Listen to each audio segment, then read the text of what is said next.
join me for the pledge of allegiance. I pledge allegiance to the flag of the United States of America and to the republic for which it stands, one nation, under God, indivisible, with liberty and justice for all.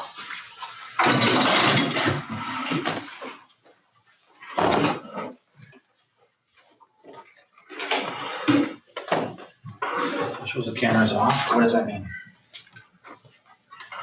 No smoking? I mean, she's muted herself, so you can't see them. All right, next item is posting the meeting given to the public pursuant to Wisconsin statute 1984. Second. A motion by Esther and a second by Benish. Is there any discussion? Seeing none, all those in favor, please say aye. Aye. Opposed? Motion passes. Next item is approval of the minutes. There's a June 9th meeting, a regular meeting, and then the June 22nd special meeting.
I made a motion to approve both the open and closed meeting notes from June 9th and 22nd. A motion by Esther and a second by Yeager to approve the minutes. Is there any discussion? Seeing none, all those in favor, please say aye. Aye. Opposed? Motion passes. Next item is approval of current expenses and vouchers payable. There's one voucher at the very bottom on the beginning of the last page. We had money for several years in Fund 39 left over from either refinancing or just left over from a project where we just hadn't spent all the money. Linda was one of the other that she was going to follow up on later on. But anyway, the auditors were wanting us to transfer this into Fund 10 because we've carried it there for several years. And it doesn't generate any, it's basically a fund transfer from Fund 39 to Fund 10, but that is, coming into Fund 10 from Fund 39. Then we'll be in Fund 10, it will go into our reserves at the end of the year here. You can see we got the roof payment out, seal coating, some other things that we had purchased through maintenance, dehumidifiers, drinking fountains.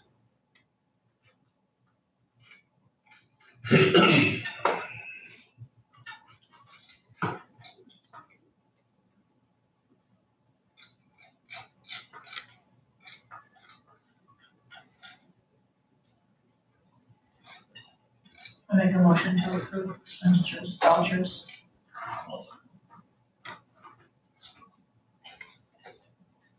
A motion by Schimick and a second by Mitchell to approve the current expenses and vouchers payable. Is there any discussion? Seeing none, all those in favor, please say aye. Aye. Opposed? Motion passes. Next item is public appearances before the board, not for action. Anybody here have anything? Is there anybody online, Josh, other than Linda, or?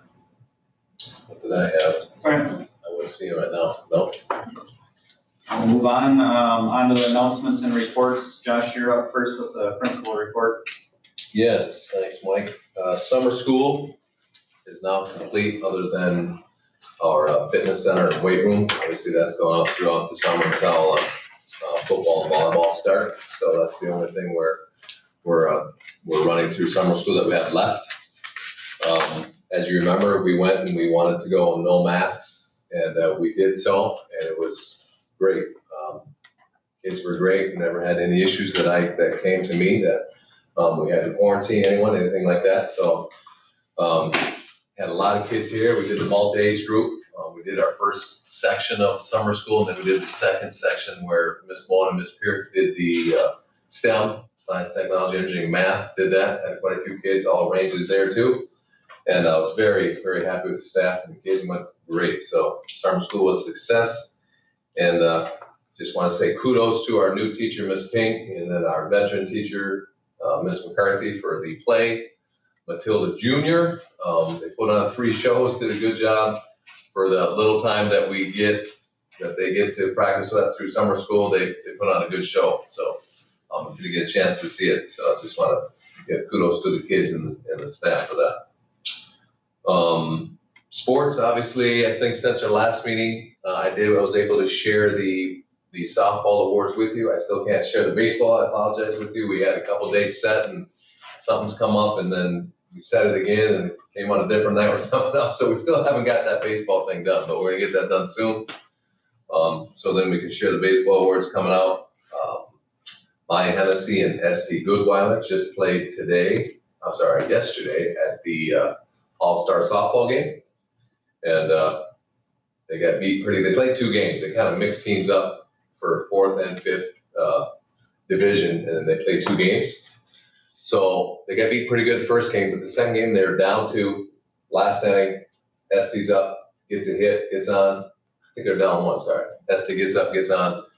Maya Hennessy comes up, goes yard to win the game. So that was pretty cool. 2 Highland kids who were able to finish the game up for that team and get the win. So I was glad for those guys to end their softball career in high school on a great note like that. We moved Miss Mitchick.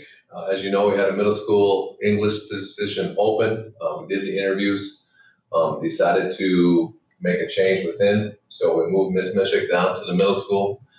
She taught there, I don't want to tell you how many years ago, in the beginning of her career, I'll say. So she has experience there. Obviously, she's certified K-8. So I talked to her about it. She's already been in there looking at her room, changing stuff around. She's excited about it. So we're happy that she's comfortable doing that. And we currently now have obviously a 5th grade position open. So that is posted right now, and it's on weekend. I think we had, last I checked, 4 applicants. So we made that shift. I think will be a better fit for our kids. The Levi Linchay weight room, we took the pictures. Zeke and Barb were able to come up. So if you haven't got a chance to see the leaderboard down there, it's on the back wall of the weight room. Mr. Ryder, through the summer year, was able to update it. It's got all our kids' names on there now. So it's got the current for girls and boys, current record, the overall record. And then for the girls, we went by age, freshman through senior. And then the boys, we went by weight. So really cool. So if you get a chance, the meeting's over, sometimes sneak down there and take a look at that. It's awesome.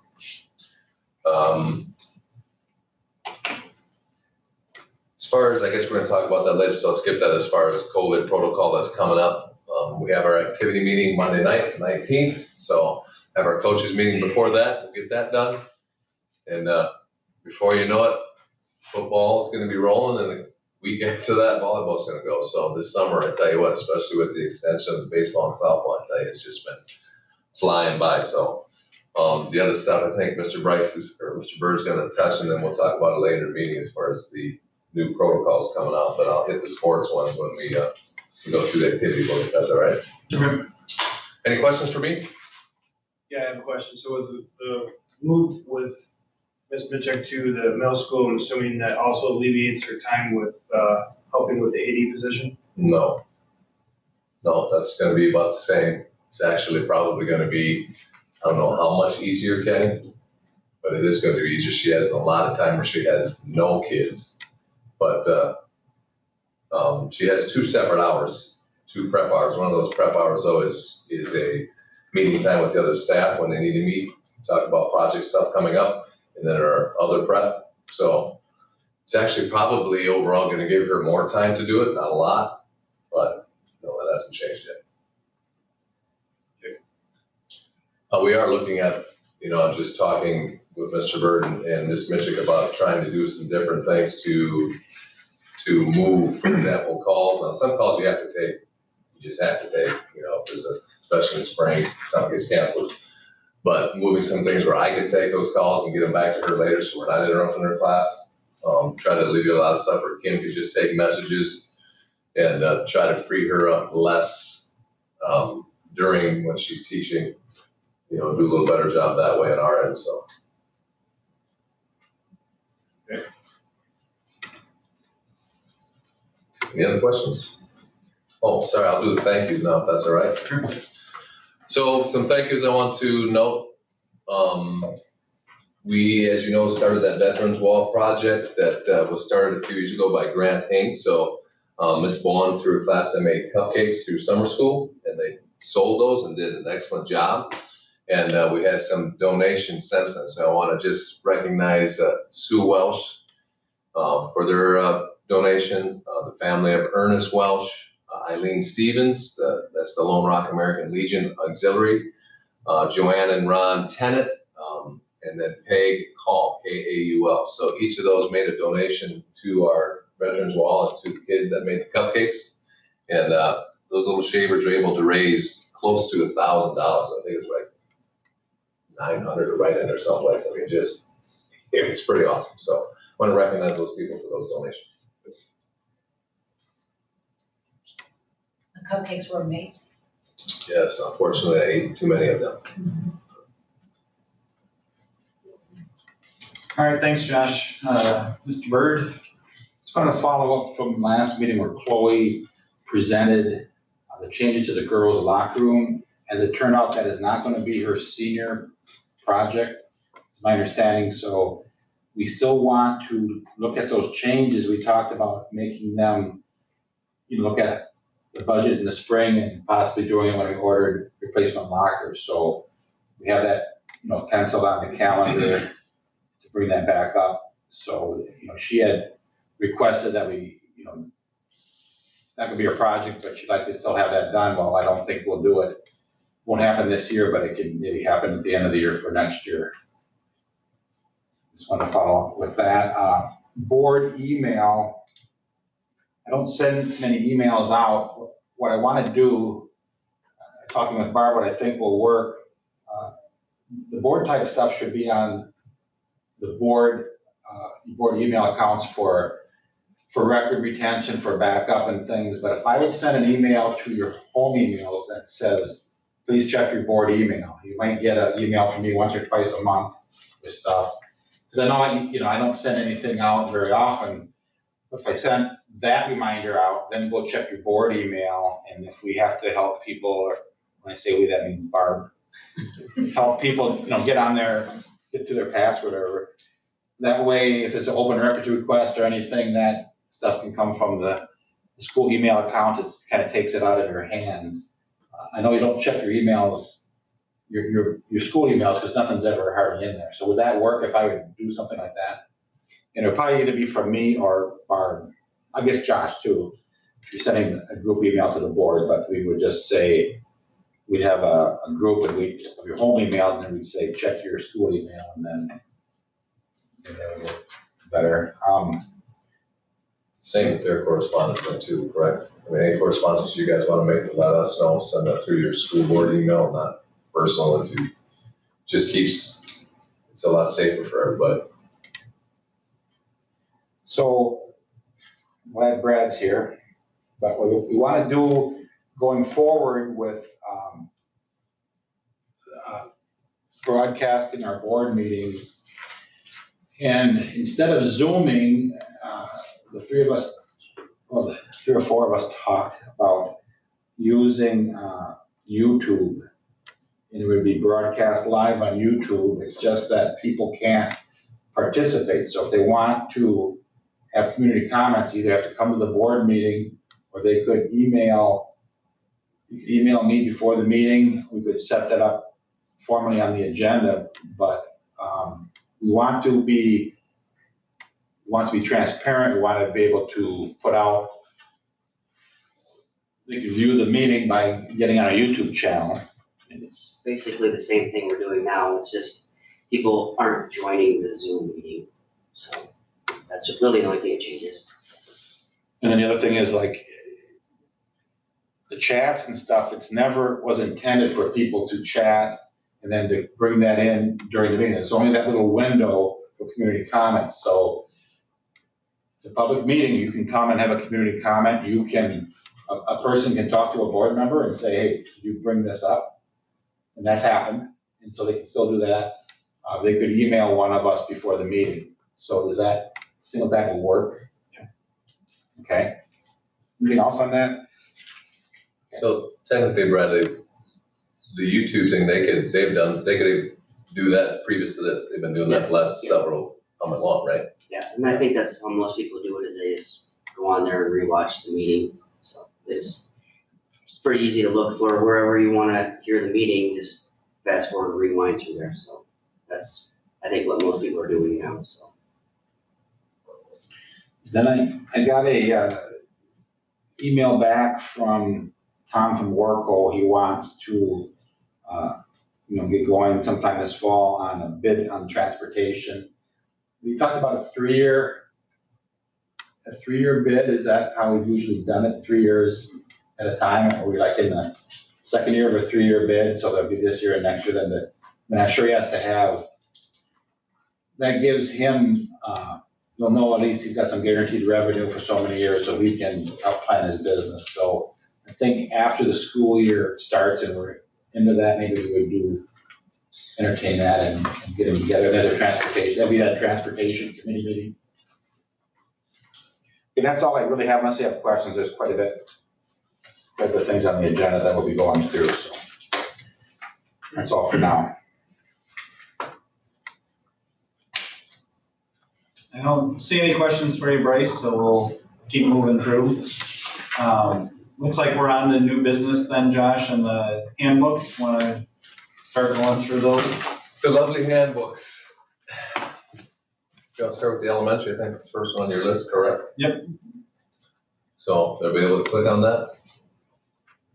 So I'm just going to talk changes unless you want me to go into detail on anything else. So if you want me to stop, I can go read or discuss anything you'd like to discuss. Other than that, just give me a holler. So first change, page 3, just a grammar thing, bottom of the page here. Notice hereby given, instead of will, would be may. Be made publicly available.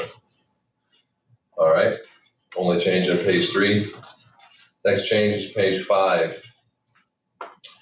Leaving school during the school day instead of the principal's office. If they have to report to the district office, check out there in case I may not be in my office, for example, so the kid's not waiting around until I get back to him.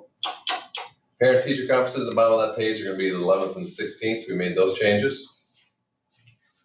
Just holler if you have a question. Next change, page 8. Page 8, look at top breakfast and lunch program. Mr. Bird's gonna talk about that later as far as the changes on that, so we can move on from there. And then after that gets voted on by you guys tonight, we'll make those adjustments if need be. Next change is on page 15. Consumable. All right, this is something that obviously you guys will vote on later again tonight. If that's changed, we'll put that in there. And then page 16, the schedule, I see the old schedule is crossed out there. The schedule on the left is correct, the grades K1, 2. I apologize, the schedule on the right is gonna be just a hair different than that. Right now it says the same. Basically, the only difference is lunch for the upper grades, they come about 15 minutes later because we don't want all K through 5 coming out at the same time. So we stagger it so we can get everybody through in a routine fashion. And then that recess in the afternoon, the upper grades, they're actually later than that. So they're closer to, actually before that, 12:45 to 1:15. So we don't have everyone at recess in that afternoon. We kind of split it up so we can, kids can get more spread out, things like that. So we'll adjust that as well. Any questions on that? And as far as the elementary, page 20, this will be all the handbooks, but the cell phone policy I'd like to, or the change, not policy, that I'd like to go to. You see it highlighted in yellow there. The first one will stay the same. The second one I want to change and do a loss for 3 days. It's the second time, the third time it'll be 2 weeks. All right. That does not mean I take the cell phones. I mean, I take them, but they don't leave home. Or I'm sorry, they don't stay with me. They take them home. So if a kid loses it for 3 days, they come to school, drop it off in the office, go to class, pick up the end of the day. So at no time will a kid ever not be able to take their phone home with them. All right. If someone comes up, they have to leave early, they stop in the office, pick up their phone, take it home. So, all righty. I have a question. Why do our kids need their phones during the day? They don't, in my opinion. I think, Yeah, that's been discussed at length, you know, and obviously, and I'm gonna discuss it again Monday night about, in the activity meeting, how it affects how they learn. So, yeah, and last year was a tough one with COVID and things like that. Not that cell phones have to do anything with COVID, but, we were lenient on a lot of things as far as attendance, stuff like that. That's gonna get back to where it was previously this year. So, and, you know, I did mention just taking cell phones out of the school altogether, but I think we'd have probably over 300 hands. So this is the next step. I think if we can do this, I think it's gonna help a lot. But I mean, you got a good point. Do they need them? Now, can they use them? Are they handy? Definitely, right? I mean, do I use mine? I mean, my life's on my phone, my calendar's on there. Kim needs to get a hold of me, shoots me a text, it's a lot quicker, but that's through work. I don't think I need that to learn. right. So, And that, I mean, I guess that would just be my, don't be afraid to be hard on it, because they sit in class behind their Chromebooks and they have their phones out all the time, and those poor teachers are up there teaching to and they're sneaky. youngsters. Kids they're very resourceful. They can find ways to use them. So, Right, I mean, and you know, I know that a lot of kids struggled last year, and we had a lot of failing grades, and that's probably had a lot to do with it too. So I think that it's just something that we need to, you know, as a board, as leaders, not be afraid to just, because there's really, other than some crazy disaster that they need to contact their parents, like we all did school without cell phones and we survived. So just not, you know, I would totally stop that. Just throw that in here. Thanks, Ashley. So Josh, was the first offense always lost a device for 1 day? Previously, yeah. Any other questions on the phones? All right, 23, Wellness Committee met. This is the update on that. Can you guys see that in yours, I hope? So that's just the writing that we put in there as far as, you know, as far as what snacks can do and how we have to be careful with people with allergies and to make sure we're safe. So page 23, and then you look at page 24 is the addition of other options that they can do other than food in the classroom. And then page 25 is the healthy snack time that's approved through a school program. So just put that in there, so, if families want to bring a snack, choose from this list, so we're safe with everyone depending on the class. Does that mean snack time's coming back to elementary? Depending on the class, yeah. Because they eat pretty early, and we'll talk about the high school one too, as far as snack break, we talked about, I'll talk about that with senior, or the high school handbook. That's it for the elementary handbook, unless you have questions.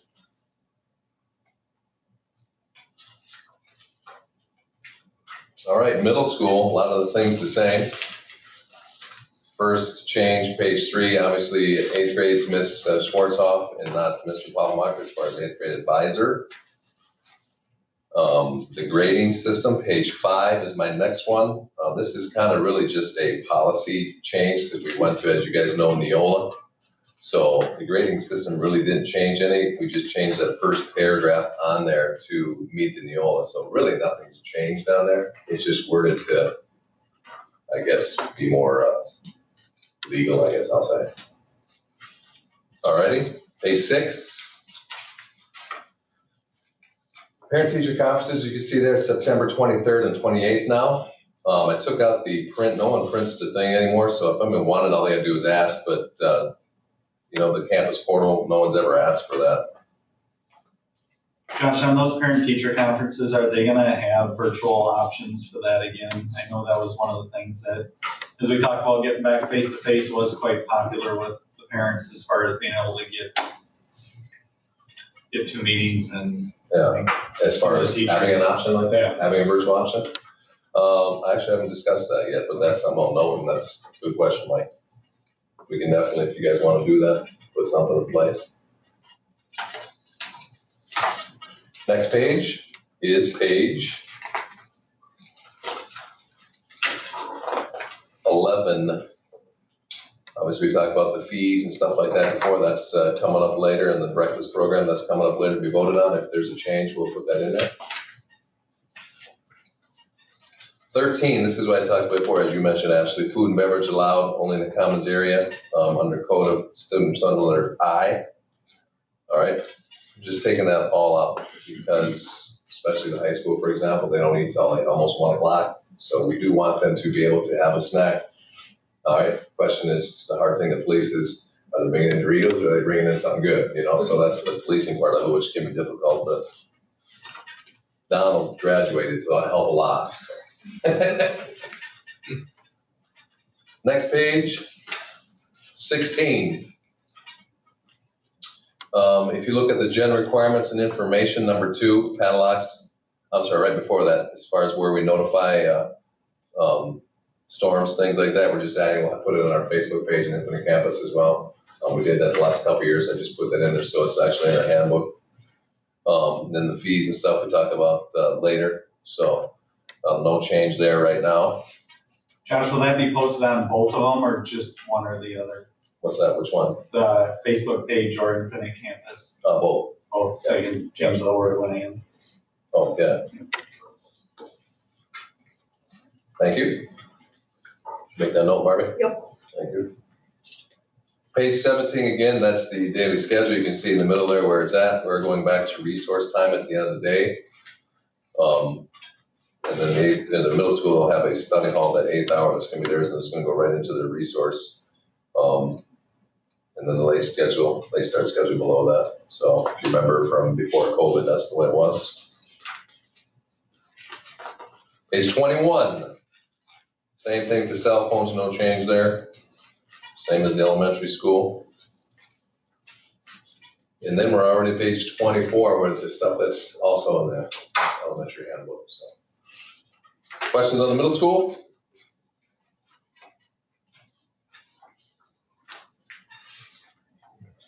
All right, to the high school. Page 3. Advisors, obviously there's going to be a change there. Mr. Tucker, Ms. Weber, and then forensics can be changed. Volleyball, we are still looking for a JV coach, so we'll keep you in the loop on that one. Page 4 is just that grammatic thing on the top page. It says may instead of will. Grading system, this is the same as I said in the middle school. We just had to change that first paragraph, but the the system is still the same.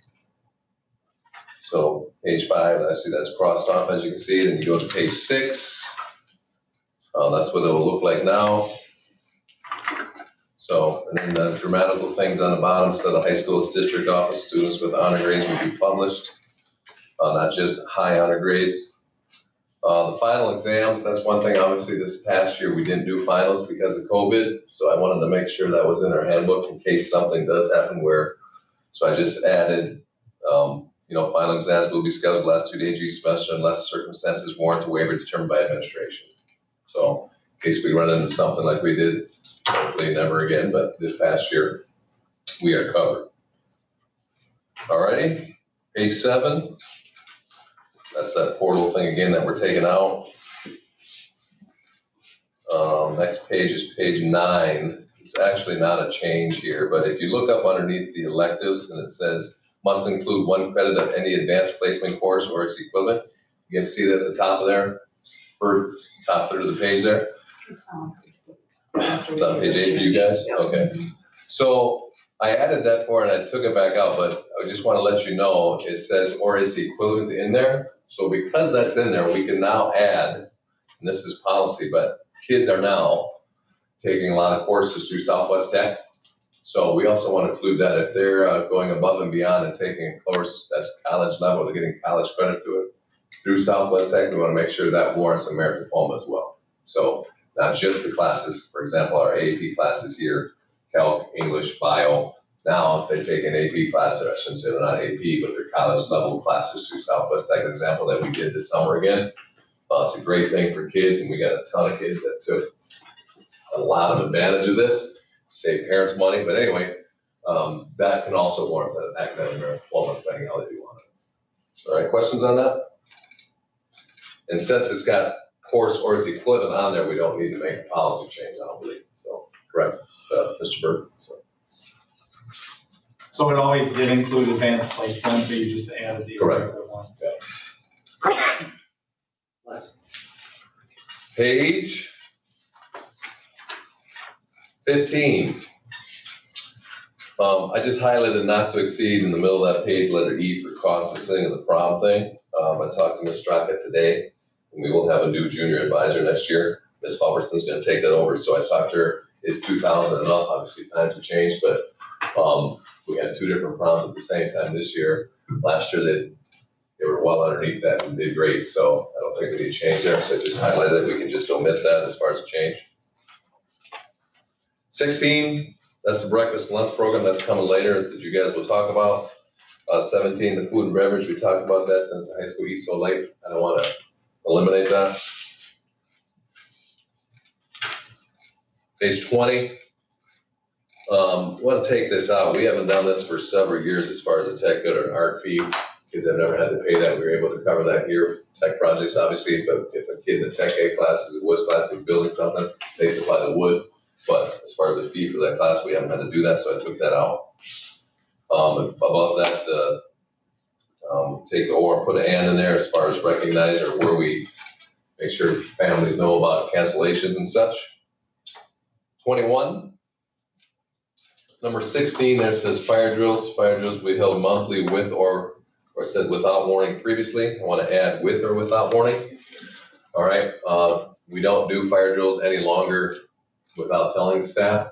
If you remember, there's been a couple of incidences of school shootings and such where the fire drill got pulled, so kids are walking out of the classrooms. So we changed our procedure on that. So we always let staff know when we make an announcement, this will now be a fire drill. And we actually tell staff and kids the opposite. So if the fire drill goes off, but you have not been informed of that, don't leave your classroom. So it's kind of the opposite. All righty. 22, the schedule. All right, we're doing resource again at the end of the day. So that's the change. I'm going obviously back to the 8-hour schedule. Got the late hour, the lunch in there. So that's back to what it was previously. Questions on that?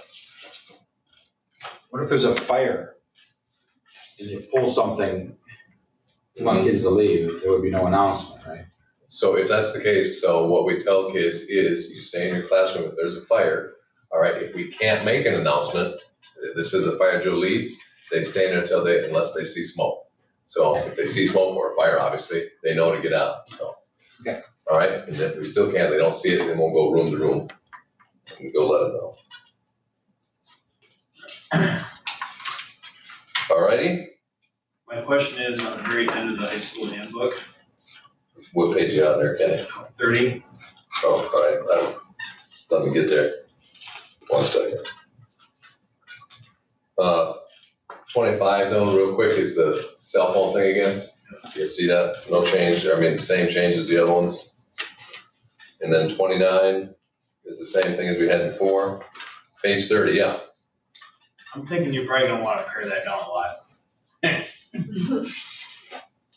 I think they're just all ideas. Well, they are, but I don't think you're gonna wanna. Like, oh, Bubbles for high school kids, and it just ain't gonna work, I don't think. Oh, I see what you're saying. Yeah. Because it's there, don't mean they gotta do it. Right, I'm just I mean, saying. it's teacher's discretion, I wouldn't think maybe. I'm sure some kids would like bubbles. They don't really all want. Do you have whistles. Buffy Smolers doing it? Not very much of this at all, though. I mean, I think they've done it certainly. I know Spanish previously, they had, they do some cultural things, where they brought in some stuff, but I don't think those cultural things on this list. Right? whistles are probably a good thing to cross off. Yeah, that's a good idea. Yeah, I saw that too. That might be something fun. That'd be one you put in the book bag, take home to mom and dad, play, blow that about 10 o'clock at night. Barbara, did I miss the incentive for the high school? Good question. We do have the incentive that, I don't know, maybe. The wording was in there before. Yeah, it was in there, I but I didn't think, see so. it, but I'll just talk about that now. We have another board meeting if you guys want to see that before, but not senior incentive, high school incentive. You guys remember I did that? Was it 2 years ago? Last time we had it before COVID, having it taken out, but students in high standing at the end of the day will have our resource now at 8th hour again. So Mondays our web, student portfolio catch up, staff meet with kids in their resource room and talk about grades, talk about what they need to work on, and then they work on portfolios. But other days in the week, say Wednesday or late starts don't work, but kids in good standing, they may have permission to leave early if they're a junior or senior. Page 7. Oh, is it on there? Page 7? Highlighted because it was in there before. Oh, okay. Look at page 7 if you guys wouldn't mind for me, please. I just want to make sure you guys are aware of this, even though it's not a change really. But I'd like to go back to that. I think kids, it's a good thing for kids to work toward, if they don't have to, if they get their stuff done, they get to resource and they, if they had a job or something, they can leave early. They can just go hang out before practice. Obviously, if they're not causing a disruption, they can go hit the weight room before practice starts if they want. But it's something that kids have liked in the past, and I think it's, they work to get it. So, keep those grades up and you're not a disruption in class. I want to put that back in. I just want to make sure you're aware of that. Any questions on the handbooks, elementary, middle, high school?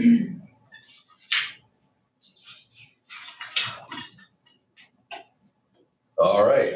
I think we'll go ahead and approve the student handbooks before we move on to the activities and coaches, just to get it Lock in. broke up a little bit here. Just if you do your motion pending that schedule change in elementary, please, Mike. Yep.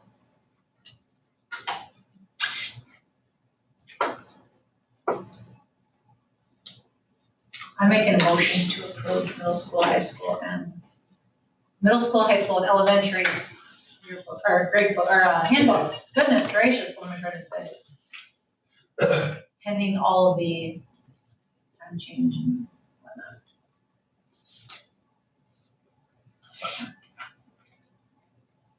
All right, we got a motion by Schimick and a second by Midgick to approve the student handbooks as presented, noting there will be a change in the elementary times and fees are pending later action. So, is there any discussion?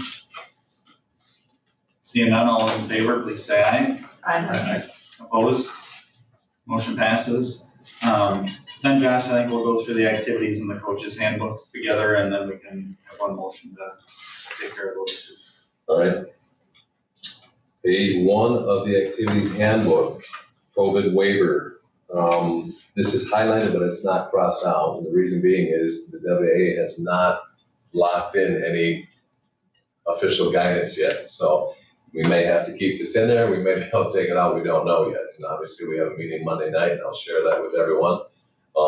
We don't know what the regulations or what the recommendations are going to be this fall yet even. So are the volleyball players gonna have to wear masks like they did last year? We don't know. Football players, is there anything different there that wasn't last year? Obviously last year they were outside, so they didn't have to wear masks. But we don't know that. Right now, we do know that public transportation, even though we're school buses and only certain people are on those buses, right now, if they're on a school bus and going to a sport, they have to wear masks. So that'll be for school too. But so if they're on the bus, they still wear the mask. And that is getting looked at in September at some point. But obviously, we start school before then. So we're gonna have to start school and then our first football games and probably volleyball games for sure. The boys and the girls have to have masks on the bus. So as far as when they play, we don't know yet. If you look under B there, the academic eligibility, that did get changed, so we can take that out. So that'll be like our regular, as we did previous to COVID. So hope I didn't confuse you too much on that, but any questions on that page 1?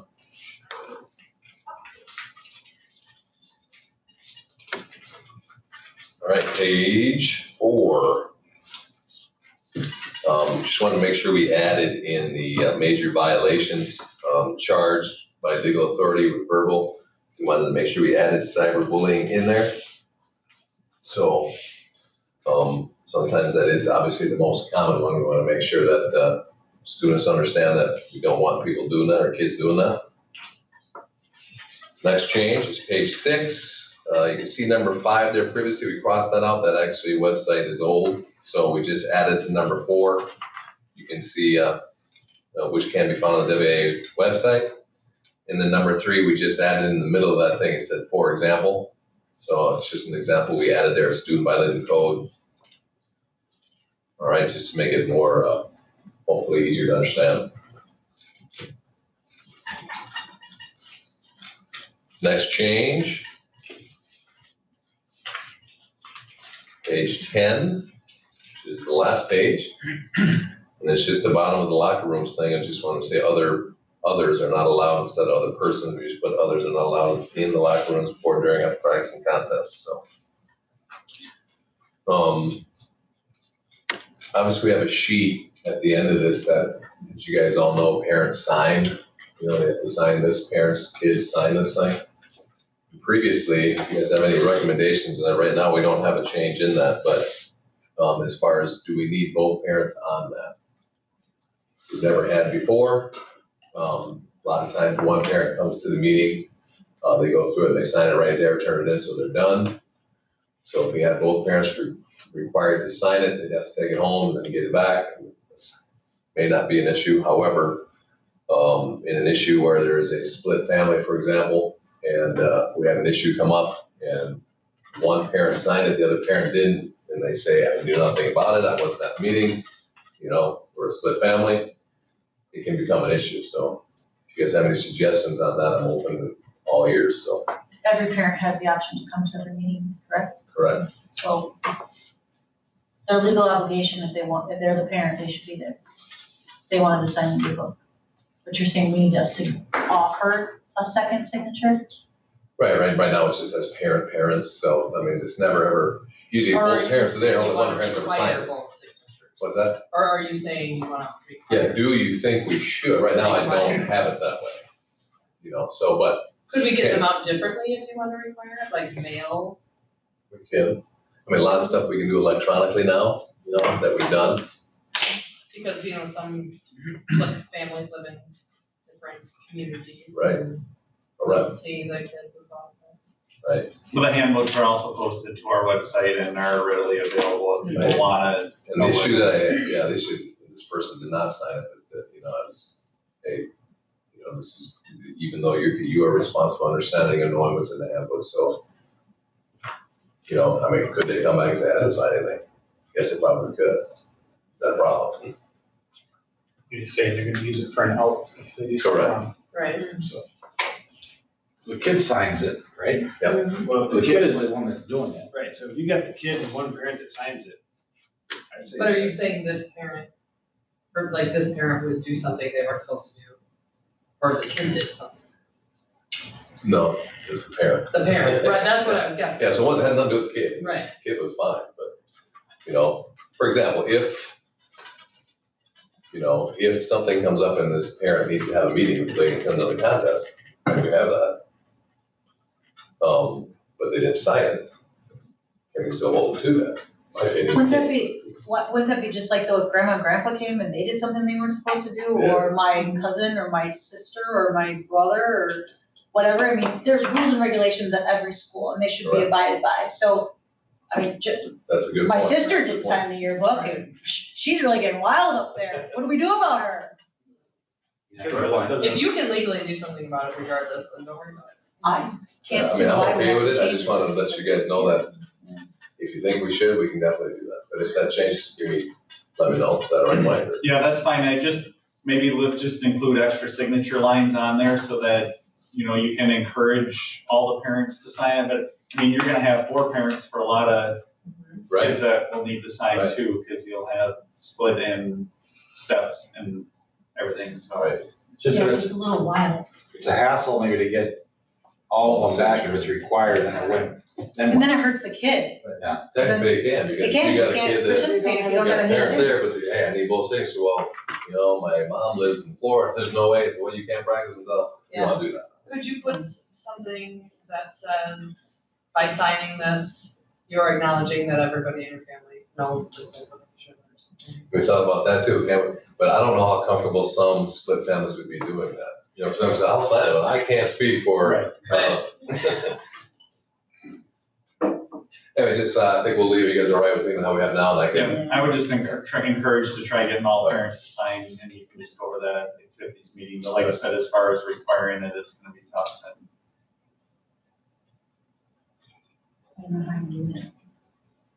any other questions on the activities book? Coaches. There's actually, I love this coaches book. I think we cover everything very well here. I think I've only had one change. Help me out, Barb, where was that bad boy? Very Back from it. end. And it's not really a change, but we have to legally.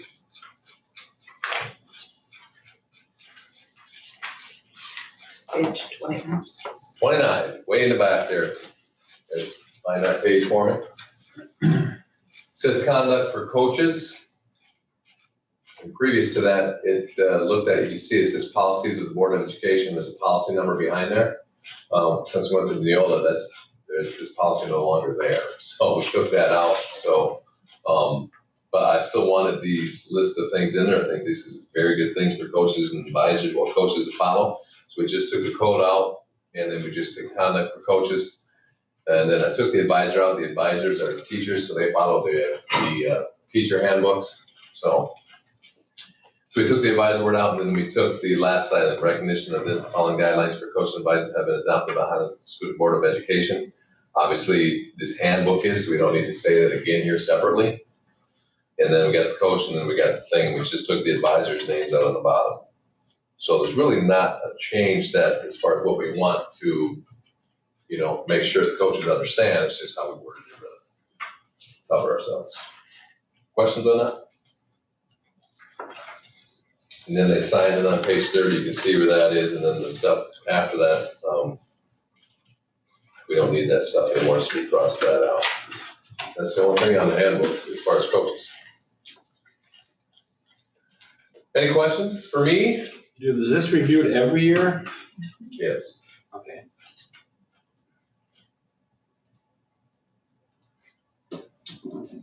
It's just good that we have the dates on them. I mean, that's always good. It shows the most recent copy of all these handbooks.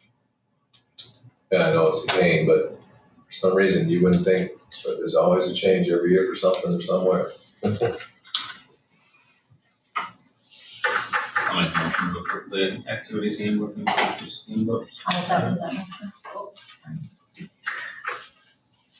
A motion and a second to approve the activities handbook and the coaches handbook. Is there any discussion?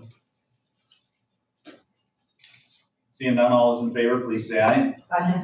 Opposed? Motion passes. Thanks for going through those, Josh. Betcha. Next item is approving the 2021-22 student fees. So if you click on there, and if you might wanna magnify it once, shows up your screen better, but it shows a little bit of the history of the fees across the board. And I'm recommending no increase in any of the fees. The lunch fee, that will have to be increased next year, because there's a formula you go through it with the federal lunch program. It's just they tell you how much you increase your fees by. But we're in the program this year where lunches will be free for the students again for another year. So it doesn't make sense to increase it. So that'll be an increase for next year.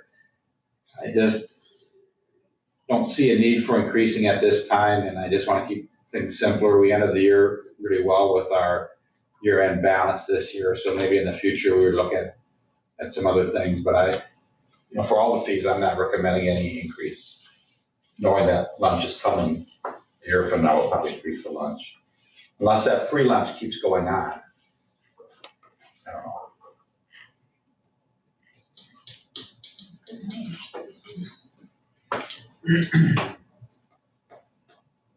Make a motion to approve. A motion by Esser and a second by Yeager to approve the next year's student fees. Is there any discussion? Seeing none, all those in favor, please say aye. Aye. Opposed? Motion passes. 2021-2022 academic standards. These are required every year. I didn't do any changes on this. We didn't have a report card the last 2 years, state report card. So the latest one that we're posting is the one from a couple of years ago that shows our rankings. That was the elementary exceeds expectations, middle school meets expectations, and high school meets expectations. And then the other part has to do with what kind of curriculum are we, the declaration is what our curriculum is based on. So it explains it a little bit. It's a variety of things. And then we have some links out to places where we can find our academic standards. And so that's no change from last year. And it's one of these things that has been brought down. And I think they just want you to identify where you're getting your content from.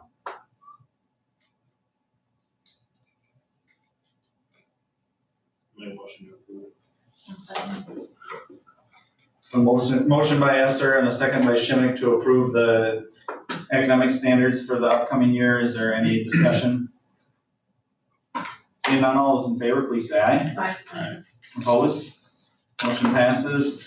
Next one is final fiscal year 2021 line item adjustments. So I'll show the revenues first, but what you want to do is vote on the adjustments to the expenditures. But if you can look at the revenues, it's just showing the latest, close to the year end. There could be some slight differences, but this is it's close. It's the latest.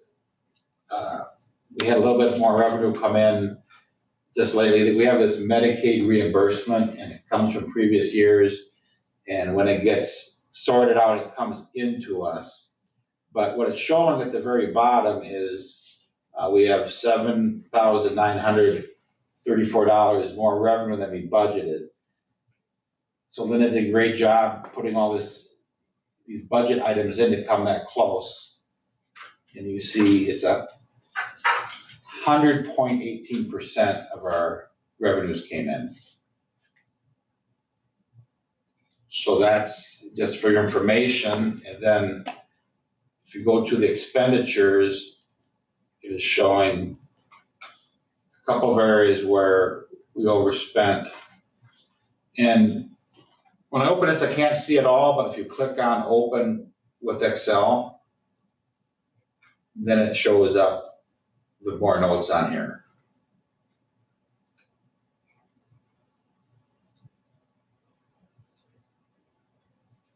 So it shows several areas that are unspent. lot of these have to do with either moving staff around to another fund. Some things, we just didn't go as many places this year. We didn't go on field trips, we didn't do as much. Professional development staff didn't go to different things. We saved some money in busing. So all those were changes where we're under, but there's a couple places where we're over. So those are the ones you would have to improve, particularly other support services. But we're spending down some money, bought some additional computers, and other than that, there's only one other one where we were.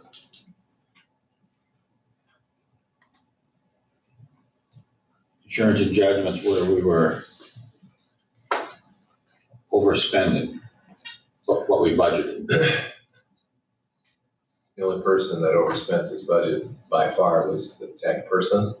I don't want to call him out, but he was, I mean, like a kid in a candy store again, he gets whatever he wants. Oh, I forgot, Mr. Tucker sitting in here. If you look at the end of here, so it's unspent Fund 10 expenditures, around 270,000. And then that's what we got this additional revenue of 7,900. So that's where we get this $277,000 figure that is a balance that we'll talk about how we're gonna wanna distribute that between Fund 46 or remain in the fund balance. And that may change just slightly if any other revenues come in or anything that's real close to what we have. And when we make that recommendation, it'll be something like, put up the X amount of dollars in Fund 46 and the balance into fund balance.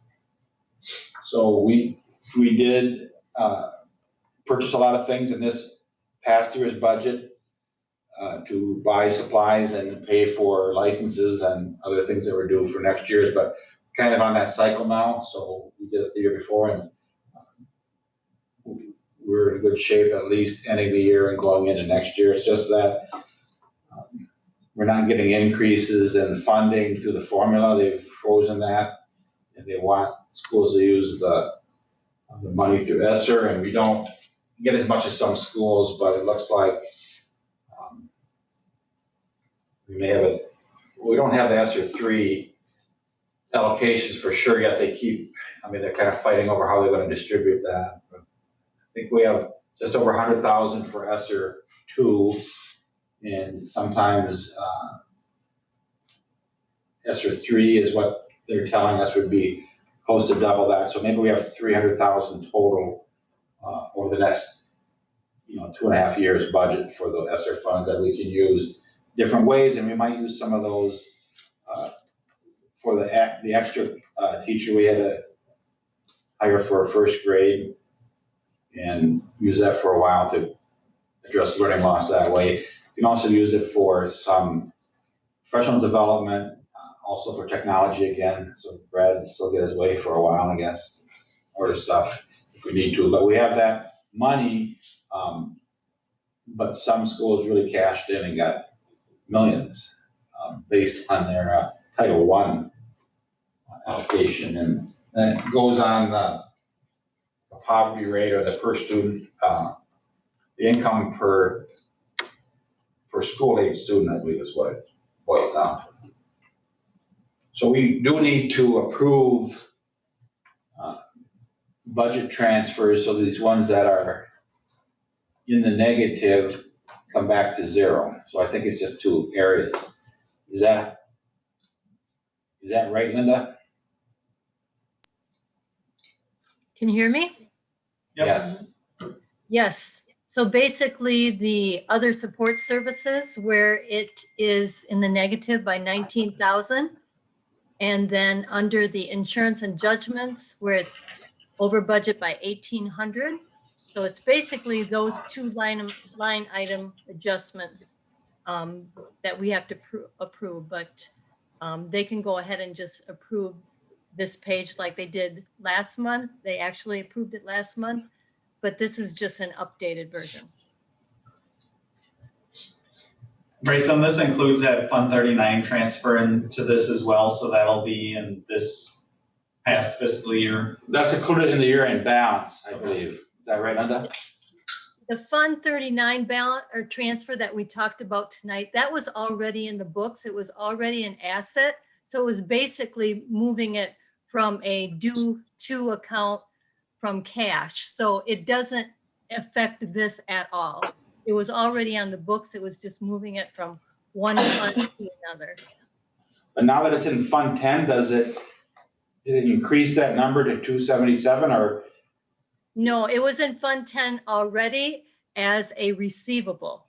So now basically it's not a receivable anymore. It's in the cash account. So Okay. it has nothing to do with these totals right here. So then it was part of our fund balance over the years? Right. It's just, it was in a receivable account instead of a cash account. So it doesn't really change really anything other than it's completely out of Fund 39 and it's actually can be used as part of the fund balance. The big change is that it's in a different bank account. Fund 39 is in a different account at the bank and Fund 10 is in a different account. So that's really the biggest change. Thanks. Sure.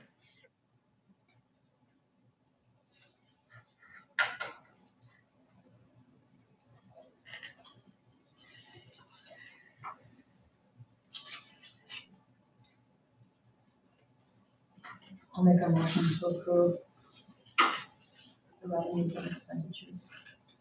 I'll second.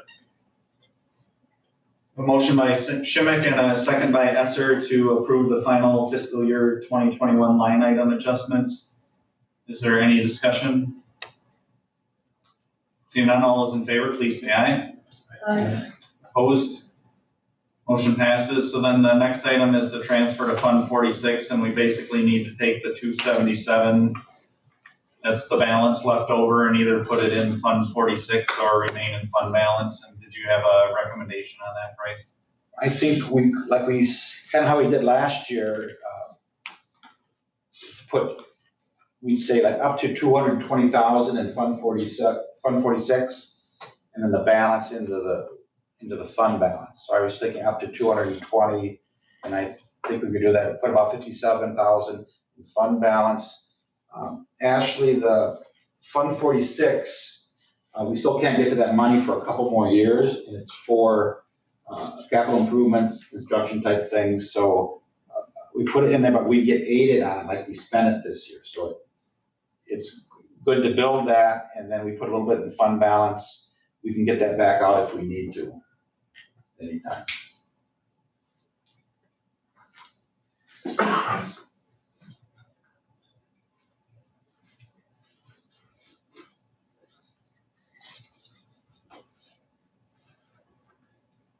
I make a motion to approve the transfer of 146 Bryce.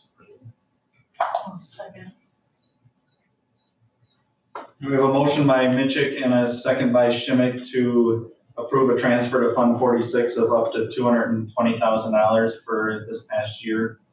Is there any discussion? Seeing none, all those in favor, please say aye. Aye. Opposed? Motion passes. On to alternate open enrollment applications. Let's usually defer that to Barb. She's We have one new one to open enroll into our district and two to open enroll out. The two out were previous open enrollments out. They're just applying to a different district to open enroll out to.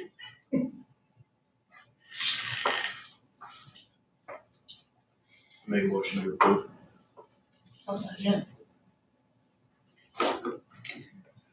Motion by Esser and a second by Schimick to approve the 3 alternate open enrollment applications. Is there any discussion? Seeing none, all those in favor, please say aye. Aye. Opposed? Motion passes. On to school reopening plan. Josh and I are gonna kind of tag team on this, but he's already mentioned that currently for bus transportation. And Tom from Morco had sent me an email back that masks are required on buses. We don't, in our talking, we ended the year this way, that we're not going to run the double shifts, we would run the regular routes again. They have to wear masks. Tom thinks that may possibly change. They're gonna talk about what that means. Maybe in September, there could be a change. It could stay the same.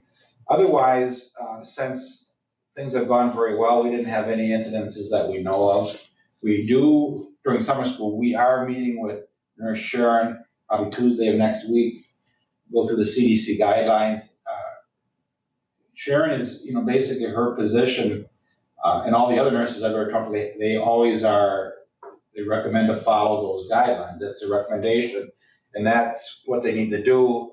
But what I would like to do, and Josh and I would like to do from administration is, we present something, and it'd be out in a form, in a letter. Our plan is we start the year with masks being optional for everybody. You can wear a mask if you want, you can send your kid with a mask. However, that can change based on, if it heats up in the area, if you have a lot of positive cases, if things change. And the one question I have about that is, and we had a meeting last week at CC with a bunch of superintendents, and the recommendation from the presenter was to, have a marker, if it gets to a certain threshold, then we're masking up again, or we're doing things again. However, I personally, and I think Josh too, is like, but that really locks us in. There could be a circumstance that we know that there was something happened, there was an outing, or it was just in a certain group of kids, and they've already taken care of it. Or if the marker is a countywide marker, it could be toward Barneville in that area. It could be something at UW-Platteville in Grant County. So the other way to do it is that, like we've done before, the administrative discretion, we could change up the plan if something, if it gets bad enough, we'll just change it, we'll require masks. So there's kind of two ways to do it. One way is, the idea is you put the plan out, you tell people what you're doing, and then you tell people, if this happens, then we're at this level, we're doing this. This triggers this. And so when people call Josh to try to get him to change something, it's like, well, we all agreed that this is what we're doing. If this happens, we're doing this. So there's really nothing to talk about. We're not going to change. And so part of that, I think, is to, they use the word a lot, not being arbitrary. It's a set plan. We're not doing things on the fly. It's all planned out. I personally still like to have some flexibilities, something, and we talk a lot about masks because that's the main thing that people object to. That's the main topic, but the recommendation still is the more layers of mitigation. We'll continue hand washing, some sanitizing. They came out that it's safe for kids to be 3 feet apart. However, you're close contact if you're within 6 feet. And then there's all the things about the vaccinations that, some people talk about having kids wear masks if they're not vaccinated. I just got a flyer, a little statement in the mail today talking about any required vaccinations, there is a waiver that parents can sign for their students to get out, their kids to get out of any required vaccination based on, personal things, health, whatever. So that's going to be, debated, be a political topic when, if you want some kids with masks because they're not vaccinated in certain areas, I don't know how well that's going to go over. I'm assuming that's not going to go over very well. So Josh needs to jump in here pretty soon, but the basic thing here is we are things have been going well. We had like 0 problems so far. Sharon will say we need the recommendations to follow the guidelines. I'd like to start out the way we are right now with no masks required, and then if things heat up, we will do masks, if we could go back to farther distancing, we will. If we have to, change up like we did in the worst times, if it gets to that, we can always go back to that. So one question is, you want us to, from my mind, you want us to have an indicator, so many cases, positive cases per 10,000 or some marker, or you want us just to, we will switch when we think it's time, or the board and us will throw it out there and we'll say, oh, we're gonna have to start masking up. So what do you guys think? Obviously, I think you're gonna have constant communication between Iowa County and whoever the officials you were talking with last year on. I don't see that going away, do you? No, they're still doing the weekly meetings. Debbie Singenthaler is the head of the Iowa County Health Department as far as information that goes out to schools and public places such as that. So that's going to continue. So I think if you guys are staying informed with what you have for information that's being present, my personal opinion is you can make, obviously, I think you have the right idea on having a marker for if this should happen, this is what's gonna happen, that type of scenario. That way everybody knows exactly ahead of time, this is what's gonna trigger what. I think any of the schools that tried doing markers last year though, Yeah. they just, you don't know what that And I marker think is. right, and I think you still have, we told you this all before. We gave you the flexibility to make the decision what you felt was best at that time. So, in my personal opinion, I don't see us putting anything, I think you put something out and say this is kind of a guideline, this isn't what we're gonna exactly follow to a T until something should happen. So, my opinion, I think you put it out there, have the information available, you still do your weekly meeting. I have no issue, coming back to school with no mask and making it, if the child is not comfortable, they're certainly welcome to wear the mask. I appreciate that. I think, I appreciate the flexibility that you're giving us. I think that's the best way to do it because as Mike said, you never know. But, I hate to draw that hard line threshold and then, this could happen and we don't know.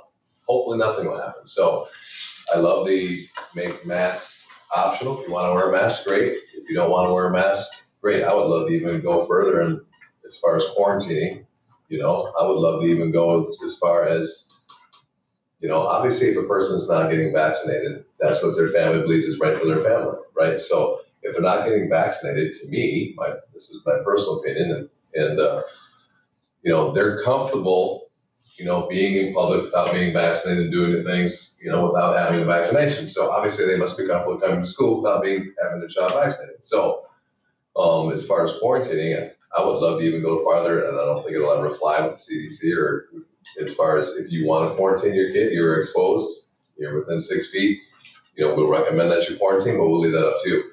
I don't think that's going to fly, but I would love to go that far. But as Bryce mentioned earlier, Mr. Bird mentioned, and I mentioned the sports things, all right? So if we do that, and let's say River Ridge doesn't, just using it as an example, this is what we're doing. If you're not doing it in your district, we're not coming to your place to play, things like that. So there's going to have to be probably some conference talk about what's going to be accepted, everybody's going to be comfortable with.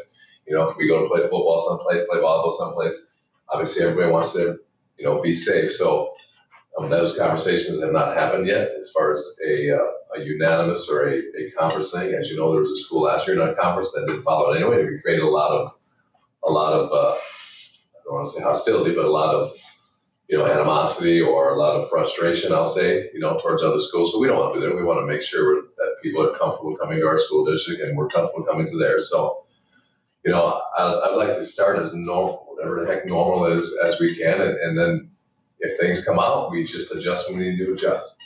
So as you all know, there's going to be some families that would be dead against this. There'll be some families that are saying about time, so whatever we do, obviously there's going to be people on the other side of that, right? So, but I appreciate it, and I hope, that stays as far as giving us the flexibility to, obviously work with Sharon, work with Iowa County, and but do what's right for us as a district, is where I'm at with it.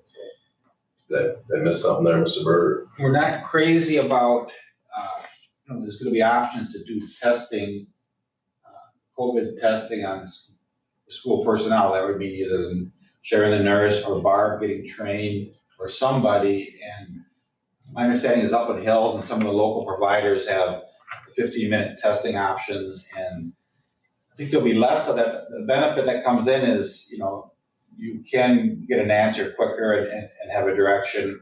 I can see for activities and other things. And, it's gonna be beneficial. I'm anticipating, and hopefully this works out, that we'll have a lot less incidences. There's some of it around. There'll be probably some positive cases somewhere, but hopefully it's a lot less. But like those people, Barb especially, had a lot of, when the nurse isn't there, Barb is, besides her other job, she's a nurse, and it was a bad year for that.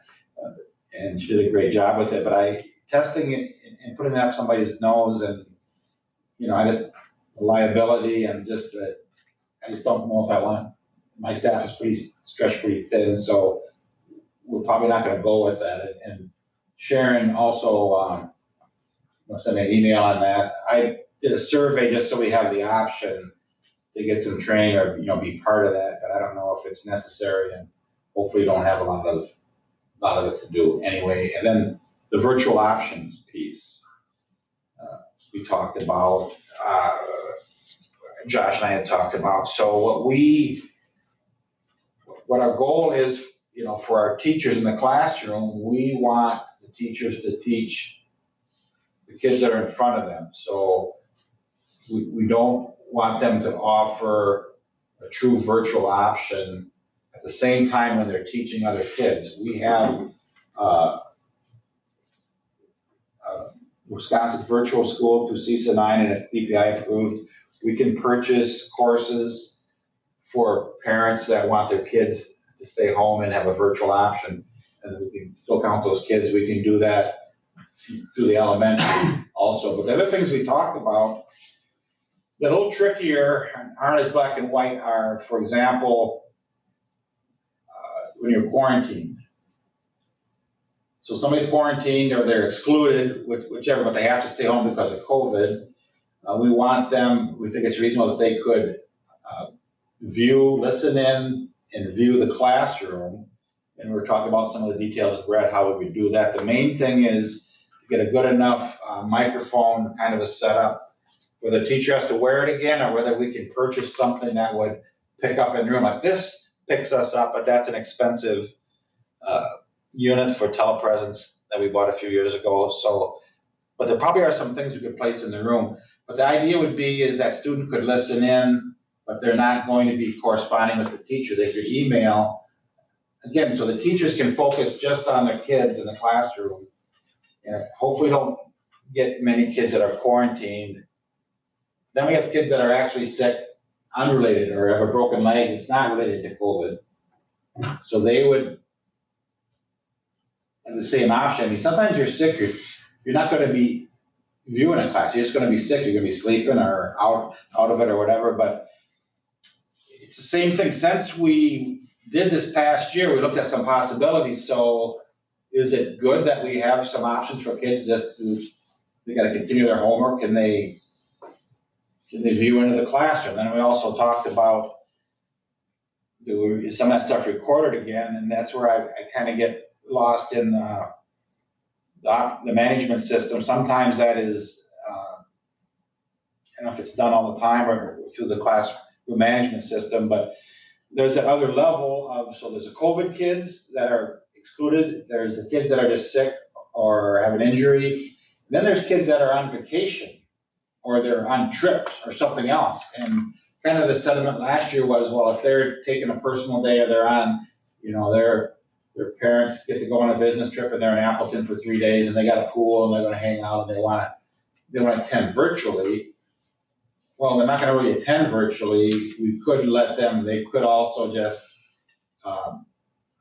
through Google Classroom that they can just, if we do this right, they could just view the lesson, they could hear it, and they could enter in. So the bottom line is that the teacher isn't taking time away from the students in front of them and trying to teach to these kids. And so that's what we don't have that 100% nailed down. But we also don't wanna make it almost like the unemployment situation. We don't wanna make it too attractive not to be in school. We want it to be better to be in school, and if you're traveling or if you're sick, if you can get some information by viewing into the classroom, that's good, but we want those kids to get back into school as quick as we can, and we don't want parents saying, well, my kid has a headache, or the kid, he didn't sleep well, so he wants to be virtual today. We don't want to allow that. Of course, if they say they're sick, that's been going on for years. You call your kid in sick because he's a headache or because he's up gaming all night, he didn't get much sleep, so he's sick. So there will still be some of that, but we have to kind of sort through how we're going to do that. But I think we offer something, but the goal kind of is not to put a lot on the teacher, let them focus on the kids in front of them. And, we used to have, before we had any of this, you did your makeup work, we still have it. The day you're absent, plus 1 day. If you're absent 2 days in a row, you got 3 days to turn your homework in. You can ask the teacher for help. We never had any video stuff. So we will have maybe one way you view in, but then the teacher can answer some emails back later on or something like that. Just like, I guess, before we did video, you could email the teacher way back before. So I think it's nice if the kids would have an option not to miss as much stuff, but it would still be considered an absence, right? That's Right. the big difference between the two is before they could be virtual and would be considered in attendance. Now they would just be absent, whether it's a personal or a sick, it would be an excused absence, but they could keep up with things being outside just because it's available, and I think that's a good option to have, but they wouldn't be in attendance. It's available, so it's hard to say we're not gonna do it.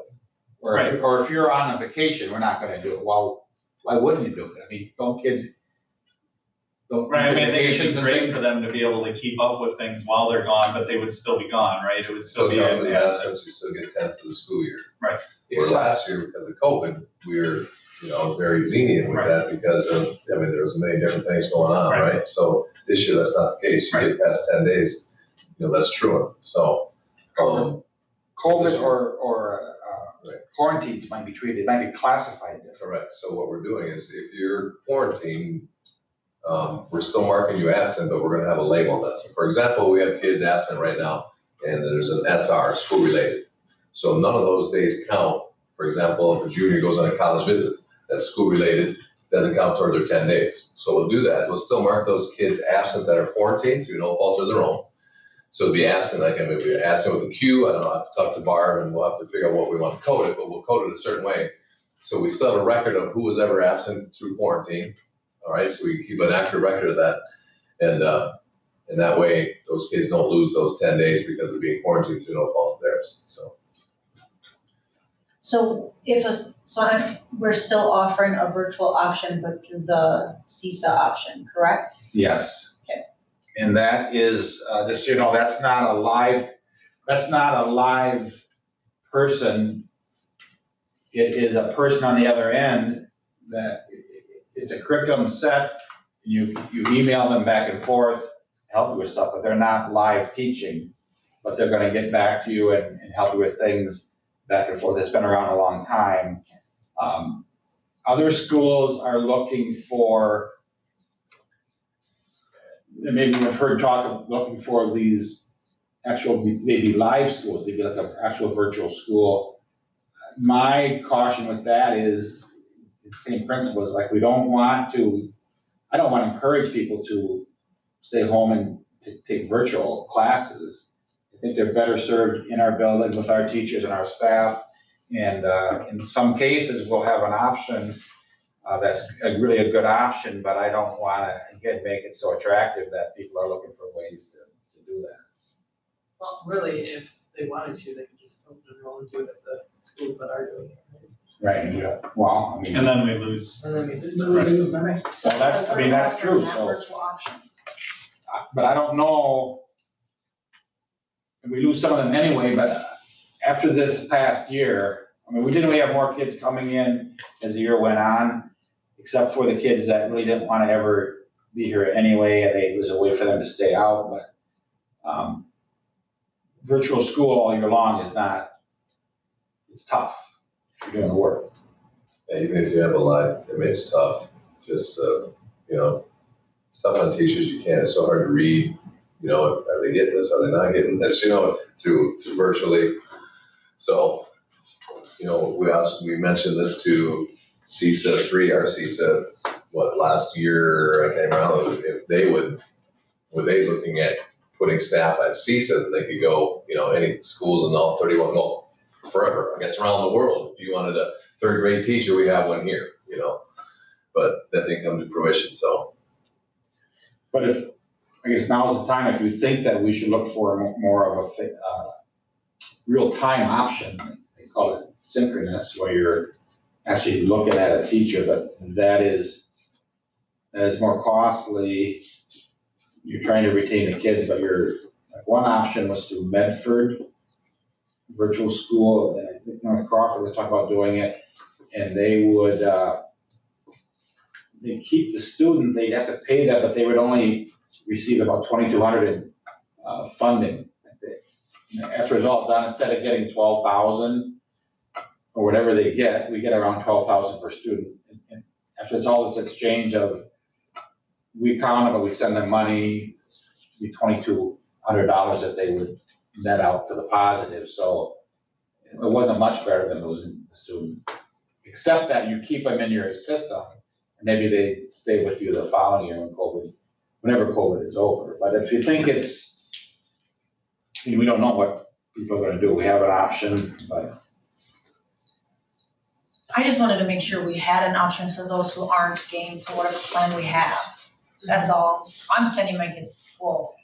And story, so there's that. And truthfully, didn't we gain a couple kids in a couple classes last year, maybe because we were running things the way that we were? Actually gained quite a few. And a whole two of my kids got through, so.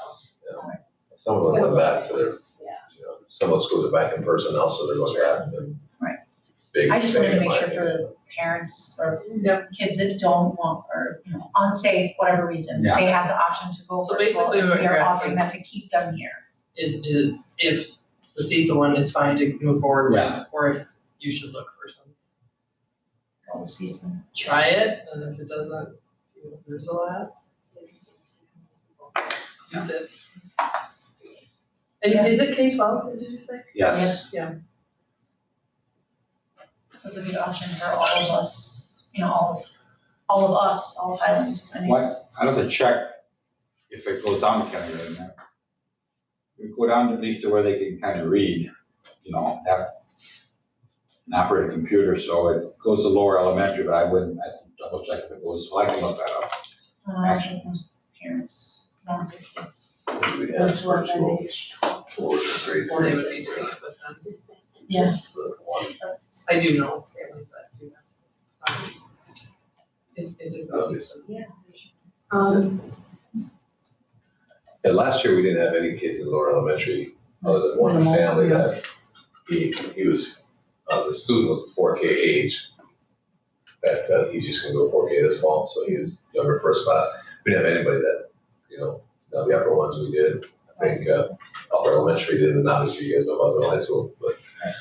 So as far as going on to kindergarten right now, we don't have to worry about that. We don't have anybody in that boat anyway. So I think it's better now than it was last year, so I can't see that changing, so. Can they come back at any time, or how does that work? There's semester courses in the older grades, and I think the elementary is for a full year. But it's like $200 for, That's what we pay? yeah. Otherwise, you're paying like $300 a semester course for $350 So once they opt in, they're there for the year, semester. semester. But would we turn them away? No. Would we? Well, the problem with that is if they're doing a separate deal, right, and we get 4 weeks in, now they wanna come in, that's tough. Yeah, You know, that's I mean, that's something we definitely, we can look at, but right now, we're looking at, you're there, you gotta finish out that course, and then we can fire it up again, you know, if you wanna come in.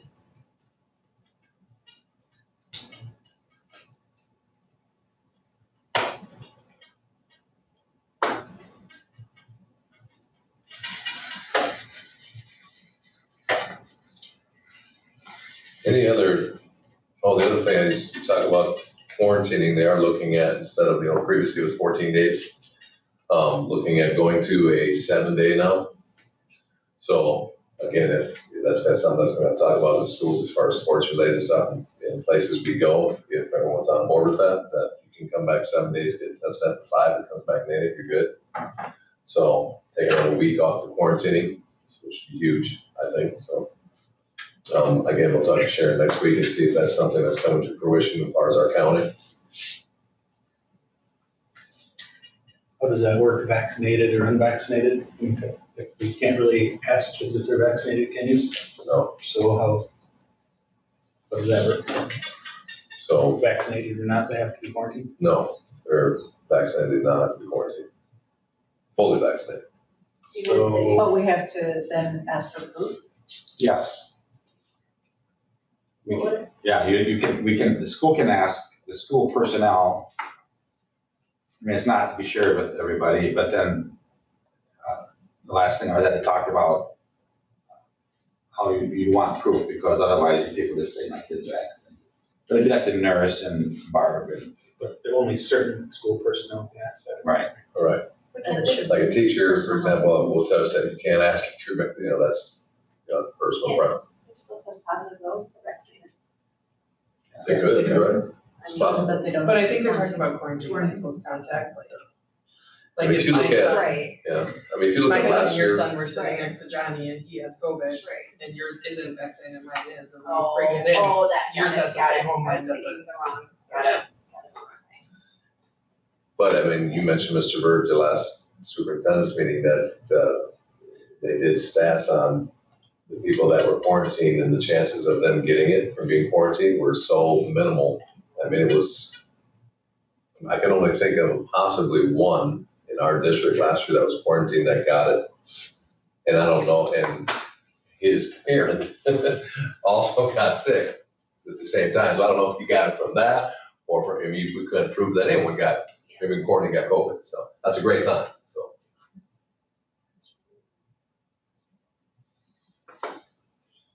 So Bryce, I think what you guys have for a plan going forward is good. I think any communications with the parents is just to make sure that they know that that's the plan and it can change at any time. I think everything is going well now and everybody's optimistic and looking forward to it, but you just don't know what's gonna happen and we gotta kind of prepare for that. I think the mask is good the way we're going with it. As much as that's an issue, I think it's less of an issue than the quarantining and some of the testing. And so I think just to kind of keep working on that end of things, to make sure people know what needs to be done that way. Because that's a tough one too. Yeah, so we'll probably get information out to families here soon and then be asking families that if they know now that their kid will not be taking the virtual options, trying to get those numbers together and get obviously our ducks in a row before school starts, so teachers know and staff know. So we'll be sending it out here shortly, but just so you guys know before it goes out that it's coming. So, and then obviously our back to school plan and all that stuff's coming out here too in a couple weeks, so. Does the school still have a supply of masks and things? I'm just thinking, Yeah, we got it. with it being required on buses and like, I dropped my son off, but I expect him to ride the bus home, but he doesn't have a mask. We're gonna do is just take a laundry basket and we'll just put the masks in there and they just grab them when they get out and just put it back in the laundry basket and they just grab them later. Or maybe That's the how we bus did it. company will. And then we'll just keep those same ones all year, wash them at the end of the month. No, we're fortunate, we got, Barbie, it's just a plethora of mask options for the kids. Well, it would be nice to have an option for some kids like that, like you're saying, they get dropped off in the morning and, oh, I don't need a mask. And Oh, they ride the bus on then that. they Yeah. ride the bus and like, oh. And I don't shoot, know forgot my if, mask. Bradley, has Tom mentioned anything yet as far as masks on the bus, as far as supplies? Do you? I was at the end of the year just taking them out of our mass of supply and Here at school? yeah, Okay. and giving them to the bus drivers. Perfect, so they can give them to the kids. Does, Now, preferably that Kindergarten. they would have the Have it mask on, before they go right. into the bus, because otherwise it's gonna They'll be here as pictures. slow down the kids getting on the bus. Maybe someone should stand out there.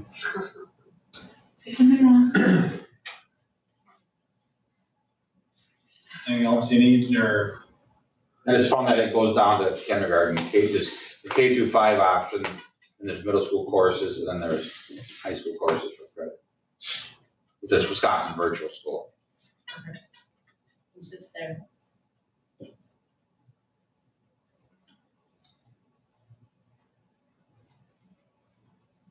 All right, we'll keep moving on then.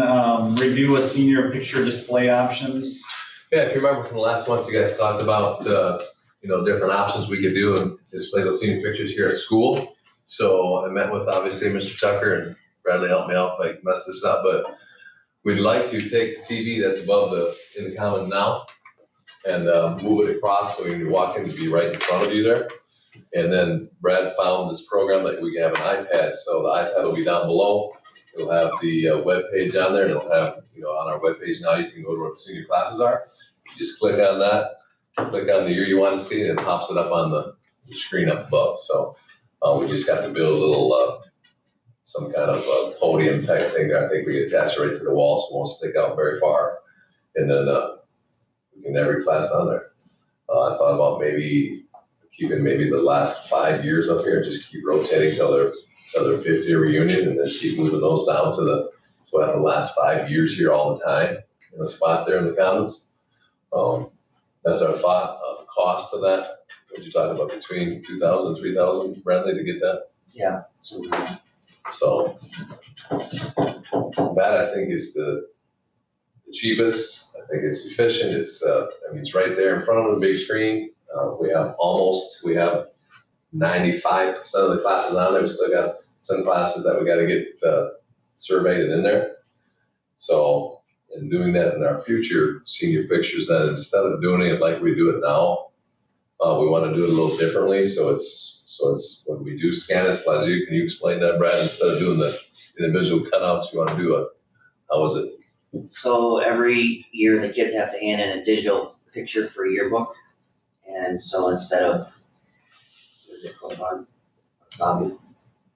The matting, that costs I don't know how much it costs, but it costs a few $100s to do that, is just have one of the seniors that's in probably digital media, just do a whole Photoshop of the class, and then we could just print it off as a poster and put that in a frame instead of doing the matting.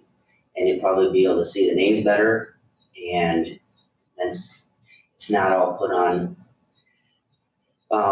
Because now when you have to order the pictures, you have to special order them anyways because of the size that they require. So it's, as a parent that's had seniors, so you order 4 pictures and you use 1. So that I think would work out better, and then we just cut out the whole matting purpose and just have a kid have a project in the digital media class of the senior pictures and just print it out on a poster, put it in frame.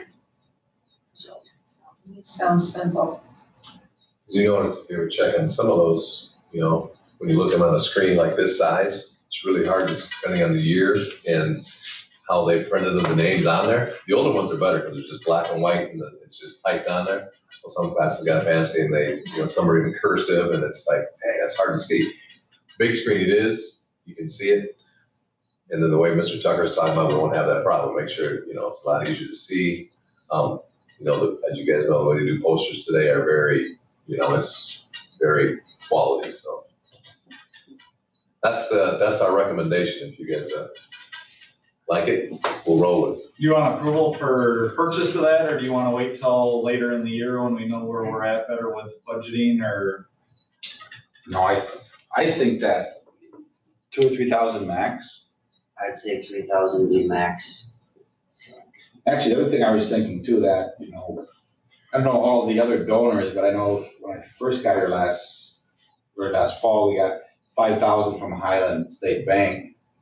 They got a grant. We got something else from business. I don't know, was it Lumberyard or James's or someplace? But anyway, maybe we just attach that money and tell them this is what we did with the money. We got this, senior portrait thing with state bank money or something. Because that's in our, it's in our reserves or our fund balance. And that, Brad, will include the we have to bring somebody in to run some wires, correct? Oh, that does not include that. Also, what do you think, doing that, slap that on there? I am not gonna say, I have no idea. We have to run some My wires, question. moving the TV and getting them in the right spot, so it's not gonna exceed 50,000, I know. But I think we could put it in the budget for it, and, but I would be like, the ones that we got more money, nice to say, well, a letter back or announce on Facebook or Yeah, whatever. thank you. Why don't you guys go ahead with just planning on it right now, and then we'll bring it back through building and grounds or something when you get. If you need a motion, I approve. So I guess I would say it as my part, as far as buying the equipment needed, that wouldn't exceed $3,000, and then the building and grounds would be doing the wiring and the mounting type of thing, so. So we'll get, We kind of need to know that too. yeah, okay. So I'll bring, Billing does all our electrical around here, so, when he comes in next time to, do some stuff with Coach Aid, I'll have him just take a look and see if he gives a bid of that work and then bring it back. Yeah, and then just make sure that wherever you put the laptop and stuff is somehow you can secure it or box it up or something. It's going to be in a, Kiosk? like a kiosk type of thing that mounts to the wall and that brings it power, so you don't ever have to take it out. So, And it's not easy just to pick up and walk away with. yeah, Right. yeah, you Plus guys, there's a camera right behind it too, so somebody does will get it. Okay. Yeah. So we talked, I didn't know that was on the website, but they're scanned in the classes that are missing. I was actually thinking that's pretty cool. I looked at it when I got home and I was gonna share that on Facebook and I'm like, no, I'm not gonna do that because I just picked out a couple classes that are on there and probably get lambasted with comments. So, are we missing some of the big things that were on the wall, or are we gonna be able to get them back on there? I think we can, I'm not sure actually what, I know there's a couple of them that the glass broke. And, so he missed those, the student that did that, so I'm thinking that's what it is, so they're all down at the elementary school, I think we just got down and take a picture, I think. But I'll find out for sure why we're missing those classes. Couldn't we just get, we've got all the old yearbooks, couldn't we just get the yearbooks and scan them in that way and? We have to, we can, I think. Instead of Yeah, having. can't we, Brad, do something like that? yeah, I'm sure we can figure out something. Maybe just scan in the individual pictures if you have to put a name under it, just to make a page to put on it to represent the class instead of, because some of those are kind of hard to read, the ones that were scanned in to, even the newer ones, the early 2000s. Yeah. Bryce, I mean, if you do have money in the gift funds and people want to move ahead with it, not have to deal with it again, we sure can. We can just throw a number on there and not to exceed $5,000 or something. And Yeah, we can do that, I'll do that. Katrina, does that sound good? You don't have to come back again. Yeah, I approve.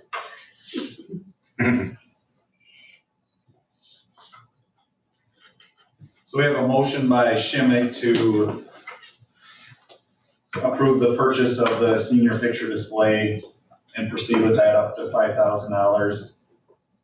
And then I need a second.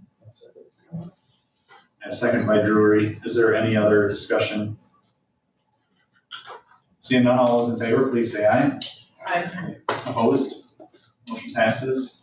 Cardinal Club for next year. Yeah, so the Cardinal Club, obviously this past year we didn't have, for obvious reasons. We'd like to bring that back. I don't know how many parents need it or would like to use it. I think there's probably quite a few again. So what happened before though with staff is what we did through, if a staff member worked Cardinal Club, they could use that as comp time. So as long as it didn't cost the district any money, they could get comp time and, if somebody covered their class, they could leave because at this point we have to take, fortunately though now, all the staff that were doing that previously had young kids and they had to stay anyway, where now we don't. So we'd like to bring compensation, put compensation with that. So I sent a message out to all staff to see who would be interested if there was some compensation there. And I've got 5 so far interested, so it sounds like it's a go.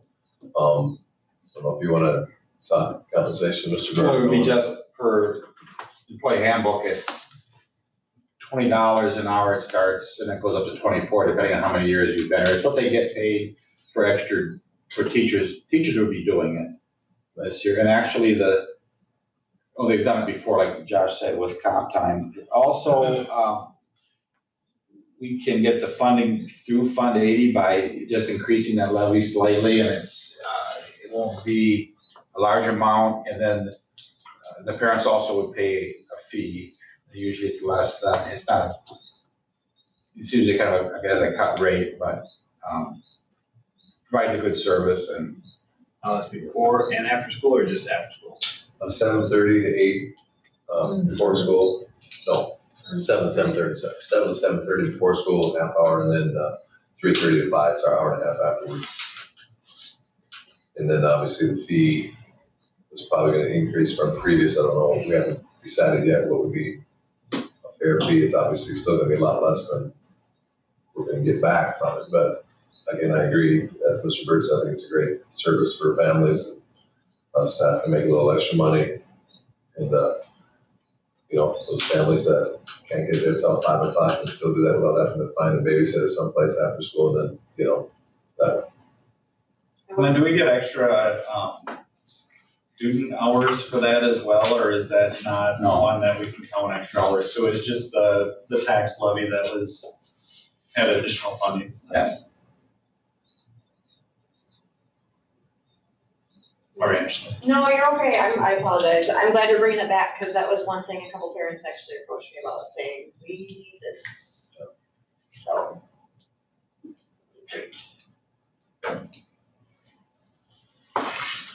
So we need approval on that to bring it back, or since we've had it in the past?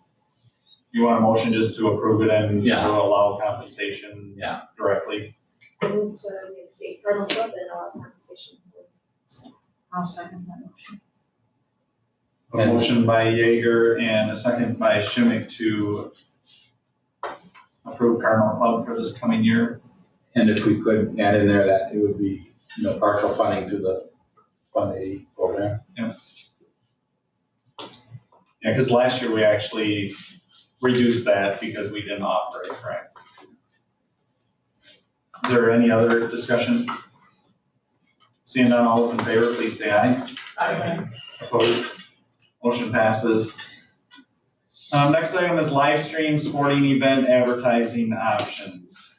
Yes, so, Mr. Tucker picked a good night to be here, so he'll be my backup again in that spot. As you know, obviously, we started live streaming with all the COVID stuff, and it went over extremely well in our community. And then for those families that have community that out of the state, I got emails and, hey, watched the game last night, live in Indiana, So obviously, we're gonna continue with that. There is an option where businesses, for example, or anyone for that matter, can advertise on the screen. So like a little TikTok thing that you see on ESPN, for example,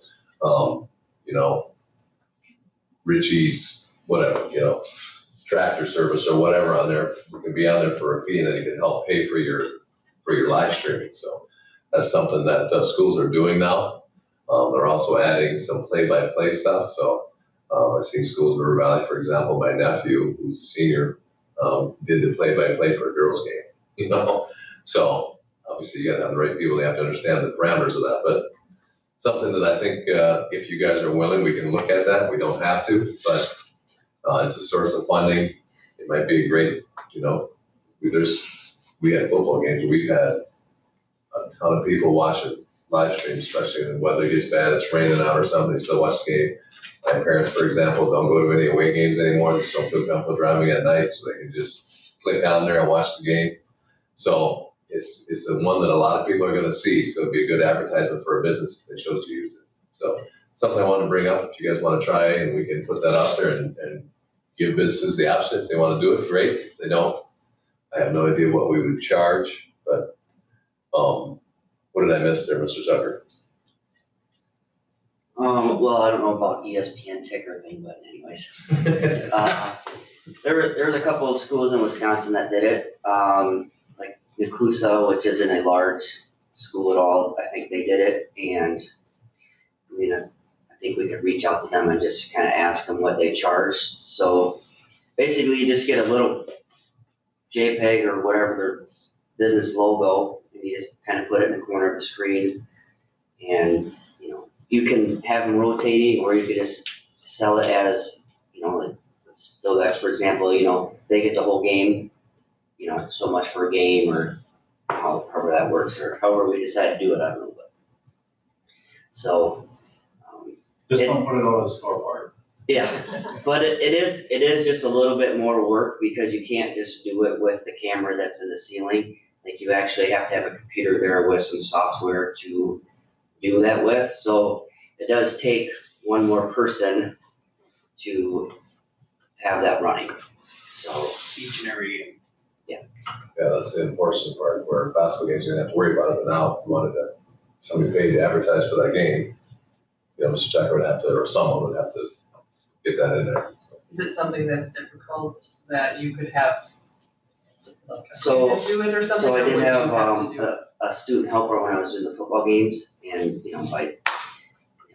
if you have somebody that likes is tech savvy or whatever, they can probably set it up, with some training and having some directions there by the computer. So, but things do go wrong sometimes, unfortunately. So, but yeah, I think every you- day. yeah, so I think you can, if you find the right student that would be willing to do that. So. And there are nights that you have a wrestling match and 2 basketball games. Right. Yeah. We found out how many we could get live streamed at the same time, right? Right, yeah, so. Now, does it cost us to broadcast that on YouTube or wherever that's broadcasted on? No, like I said, you just can't do it through the camera, you have to have a computer there to run a different piece of software. Does the software cost money? No, sorry. Well, and if you don't have anybody available, you could just not sell something for that game, right? Right, we have everybody Yeah, doing like, it. like, you could sell a package, like somebody buys a package for 5 games and. Yeah. I guess if they didn't get done, then you can reimburse them or whatever, so. But I thought, reaching out to or asking a business, what do you pay for radio station ads, I don't know how that works, but. Does anybody know what that costs? I have no idea. I could look it up. We advertise on WRC all the time for our work. So I don't know if it's so much money per time they say your business name or whatever, I'm not sure. Well, everybody knows the guy who works there at WRCO, Bill Henry. Just give him a call. Right. Big rep, every day. We need a full employee just to do the marketing if you're gonna do it per game. I mean, if we wanna do it per season or something, or, you know what I mean, just have, what do we wanna be trying to keep contacting businesses Every to do it each yeah, game, or you just, Definitely. Maybe do is, hey, do you want to support the football season or something like have that? X amount of them set up and then it just rotates on the screen. Yeah, you can do that too, so.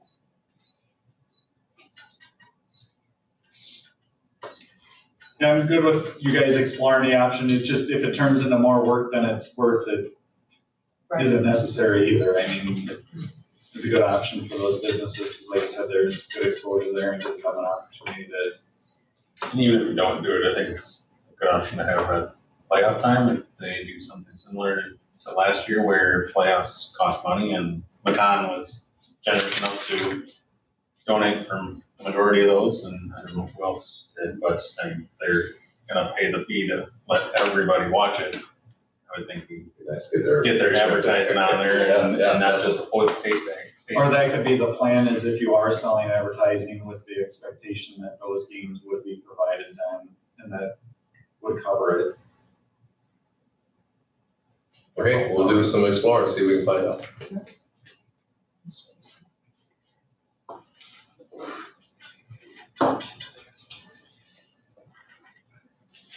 All right, next item then is adjourning the closed session. I'll make a motion. to close session. A motion by Benish and a second by Esser to adjourn the closed session. Is there any discussion? Seeing none, Andy, can you do a roll call for a minute? Benish, yes. Josh Meyer. Yes. Drury. Yes. Esser. Yes. Mitchell. Yes. Schmidt. Jaeger. Yes.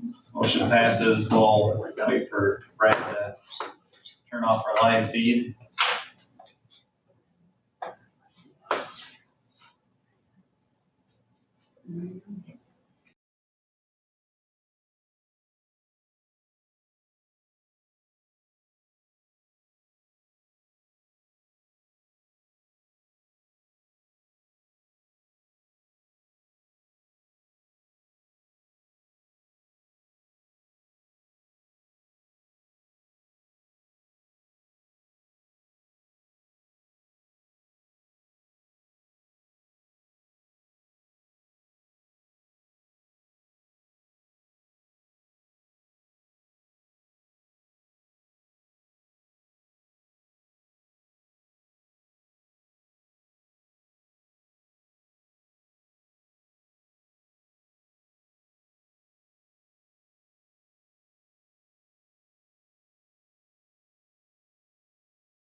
You just slack. I just You're not like, paying attention to what the rest of you do, okay?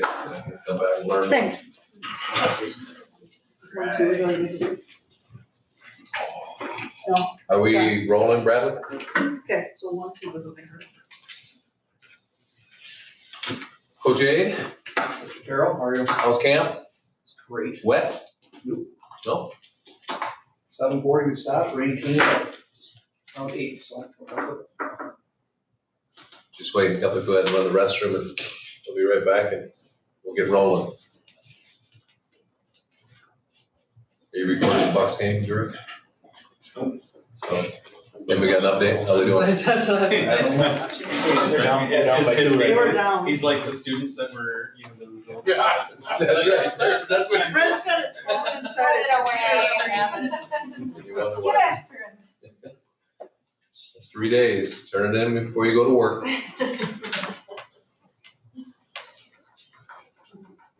All right, Mike, I think we're ready whenever you are. Yep, we're back in open session then, so we're under personnel items. The first item then is employee custodians.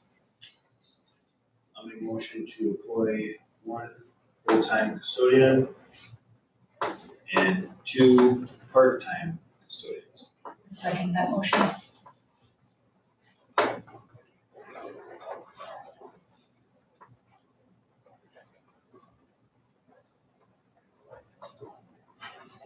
All right, so we have a motion to employ the full-time custodian with kind of a revised package with an extra week of vacation and flexible hours. That's how we're doing that. And then opposed to part-time custodians. Did you say we need to wait in that, Mike, or not? If you're gonna post a wage at 20 an hour, so we might as well include that here, so. That's your motion, right, Kenny? Just clarifying. Yeah. And you're good with that? Katrina? All right, is there any further discussion?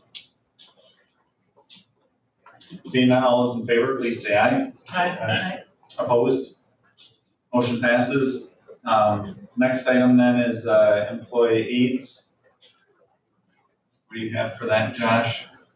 We have 2 aides that we would like to offer positions to.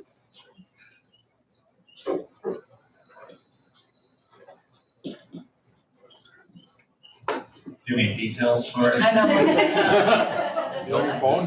Yes or no, please? Maggie Sanchez and a person that just moved in, Shaban, and help me out with their last name, Marty. Rollins. Yes, Rollins, Shaban Rollins, so. It's gonna happen. Oh, yeah, so, both of them have experience, one has experience directing the schools, the other has experience with younger children at daycare for a lot of years, so we think it would be a good fit. Make a motion to approve the 2 aides.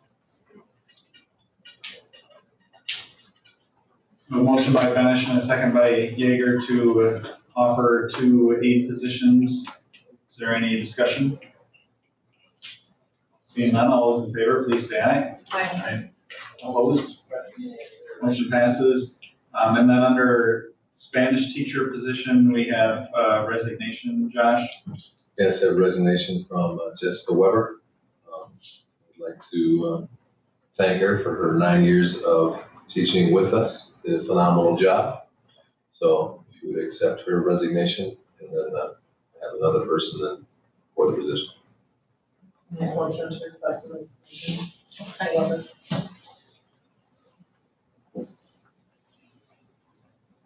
All right, we have a motion by Benish and a second by Schimick to accept the resignation of Jessica Weber.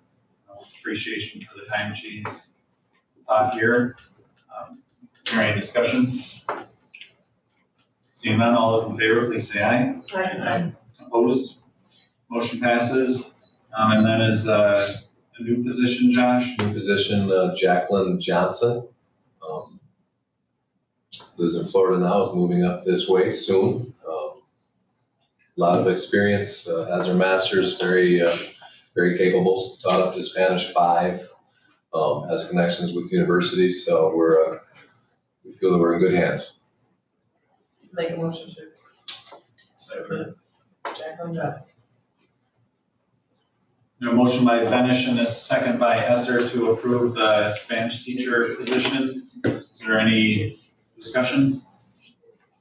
Seeing none, all those in favor, please say aye. I, Opposed? Motion passes. JV assistant volleyball coach, Josh, at this time, you don't have anybody for that? Yes, I unfortunately have to recommend that we table that. Okay. Hopefully we can get someone soon. Let's see. Will practice start before our next board meeting, Barbara? August 16th, I think, so I think we're good. We're good, I So we're good to at least the next board meeting. If I don't have one by then, I'll probably ask you to, if I can have someone start before the next board, but hopefully that won't be a problem. But yeah, I'll have to table that for now. Yeah, I think we need the Wednesday right before it starts. Middle school volleyball, Yeah, we have middle school volleyball coach application. This previously was Ginger Palmerson, so I'll have her move up and we don't do like a 7th grade and 8th grade coach anymore. We just kind of do it as an assistant, they kind of do it together. So I'd like to recommend Lily Haas Tucker as an assistant to our middle school program. motion to approve. I'll second that motion. A motion by Esser and a second by Schimick to approve the middle school volleyball assistant coach. Is there any discussion? Seeing none, all those in favor, please say aye. I, Opposed? Motion passes.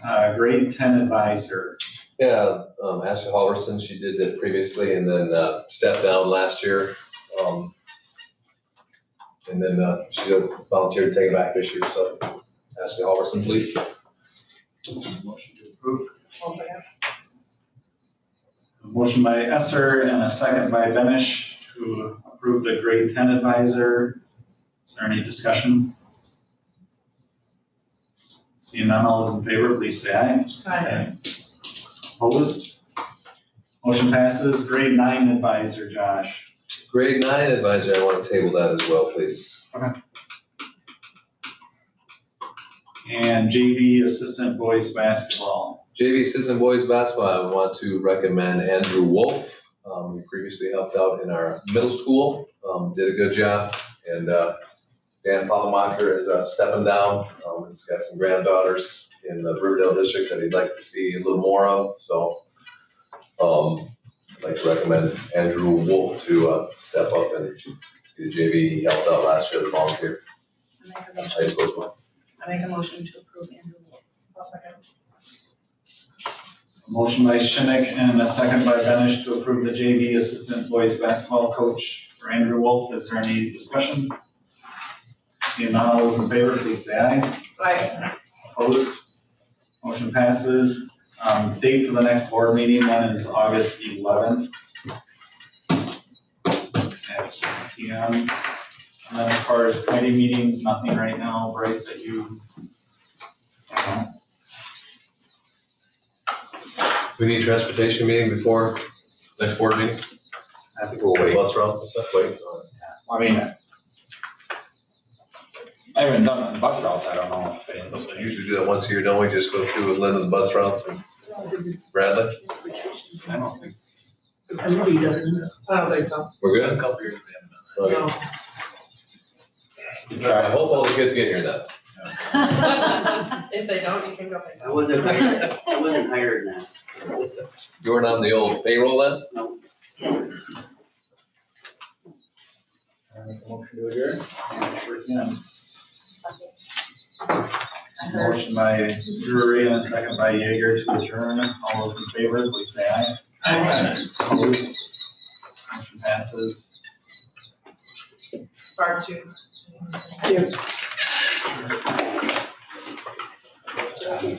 Oh, for you. You'll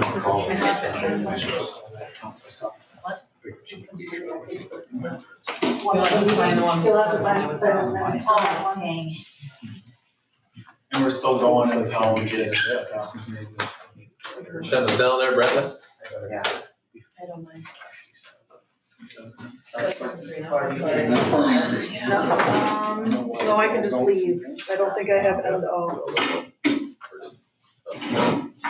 She's really.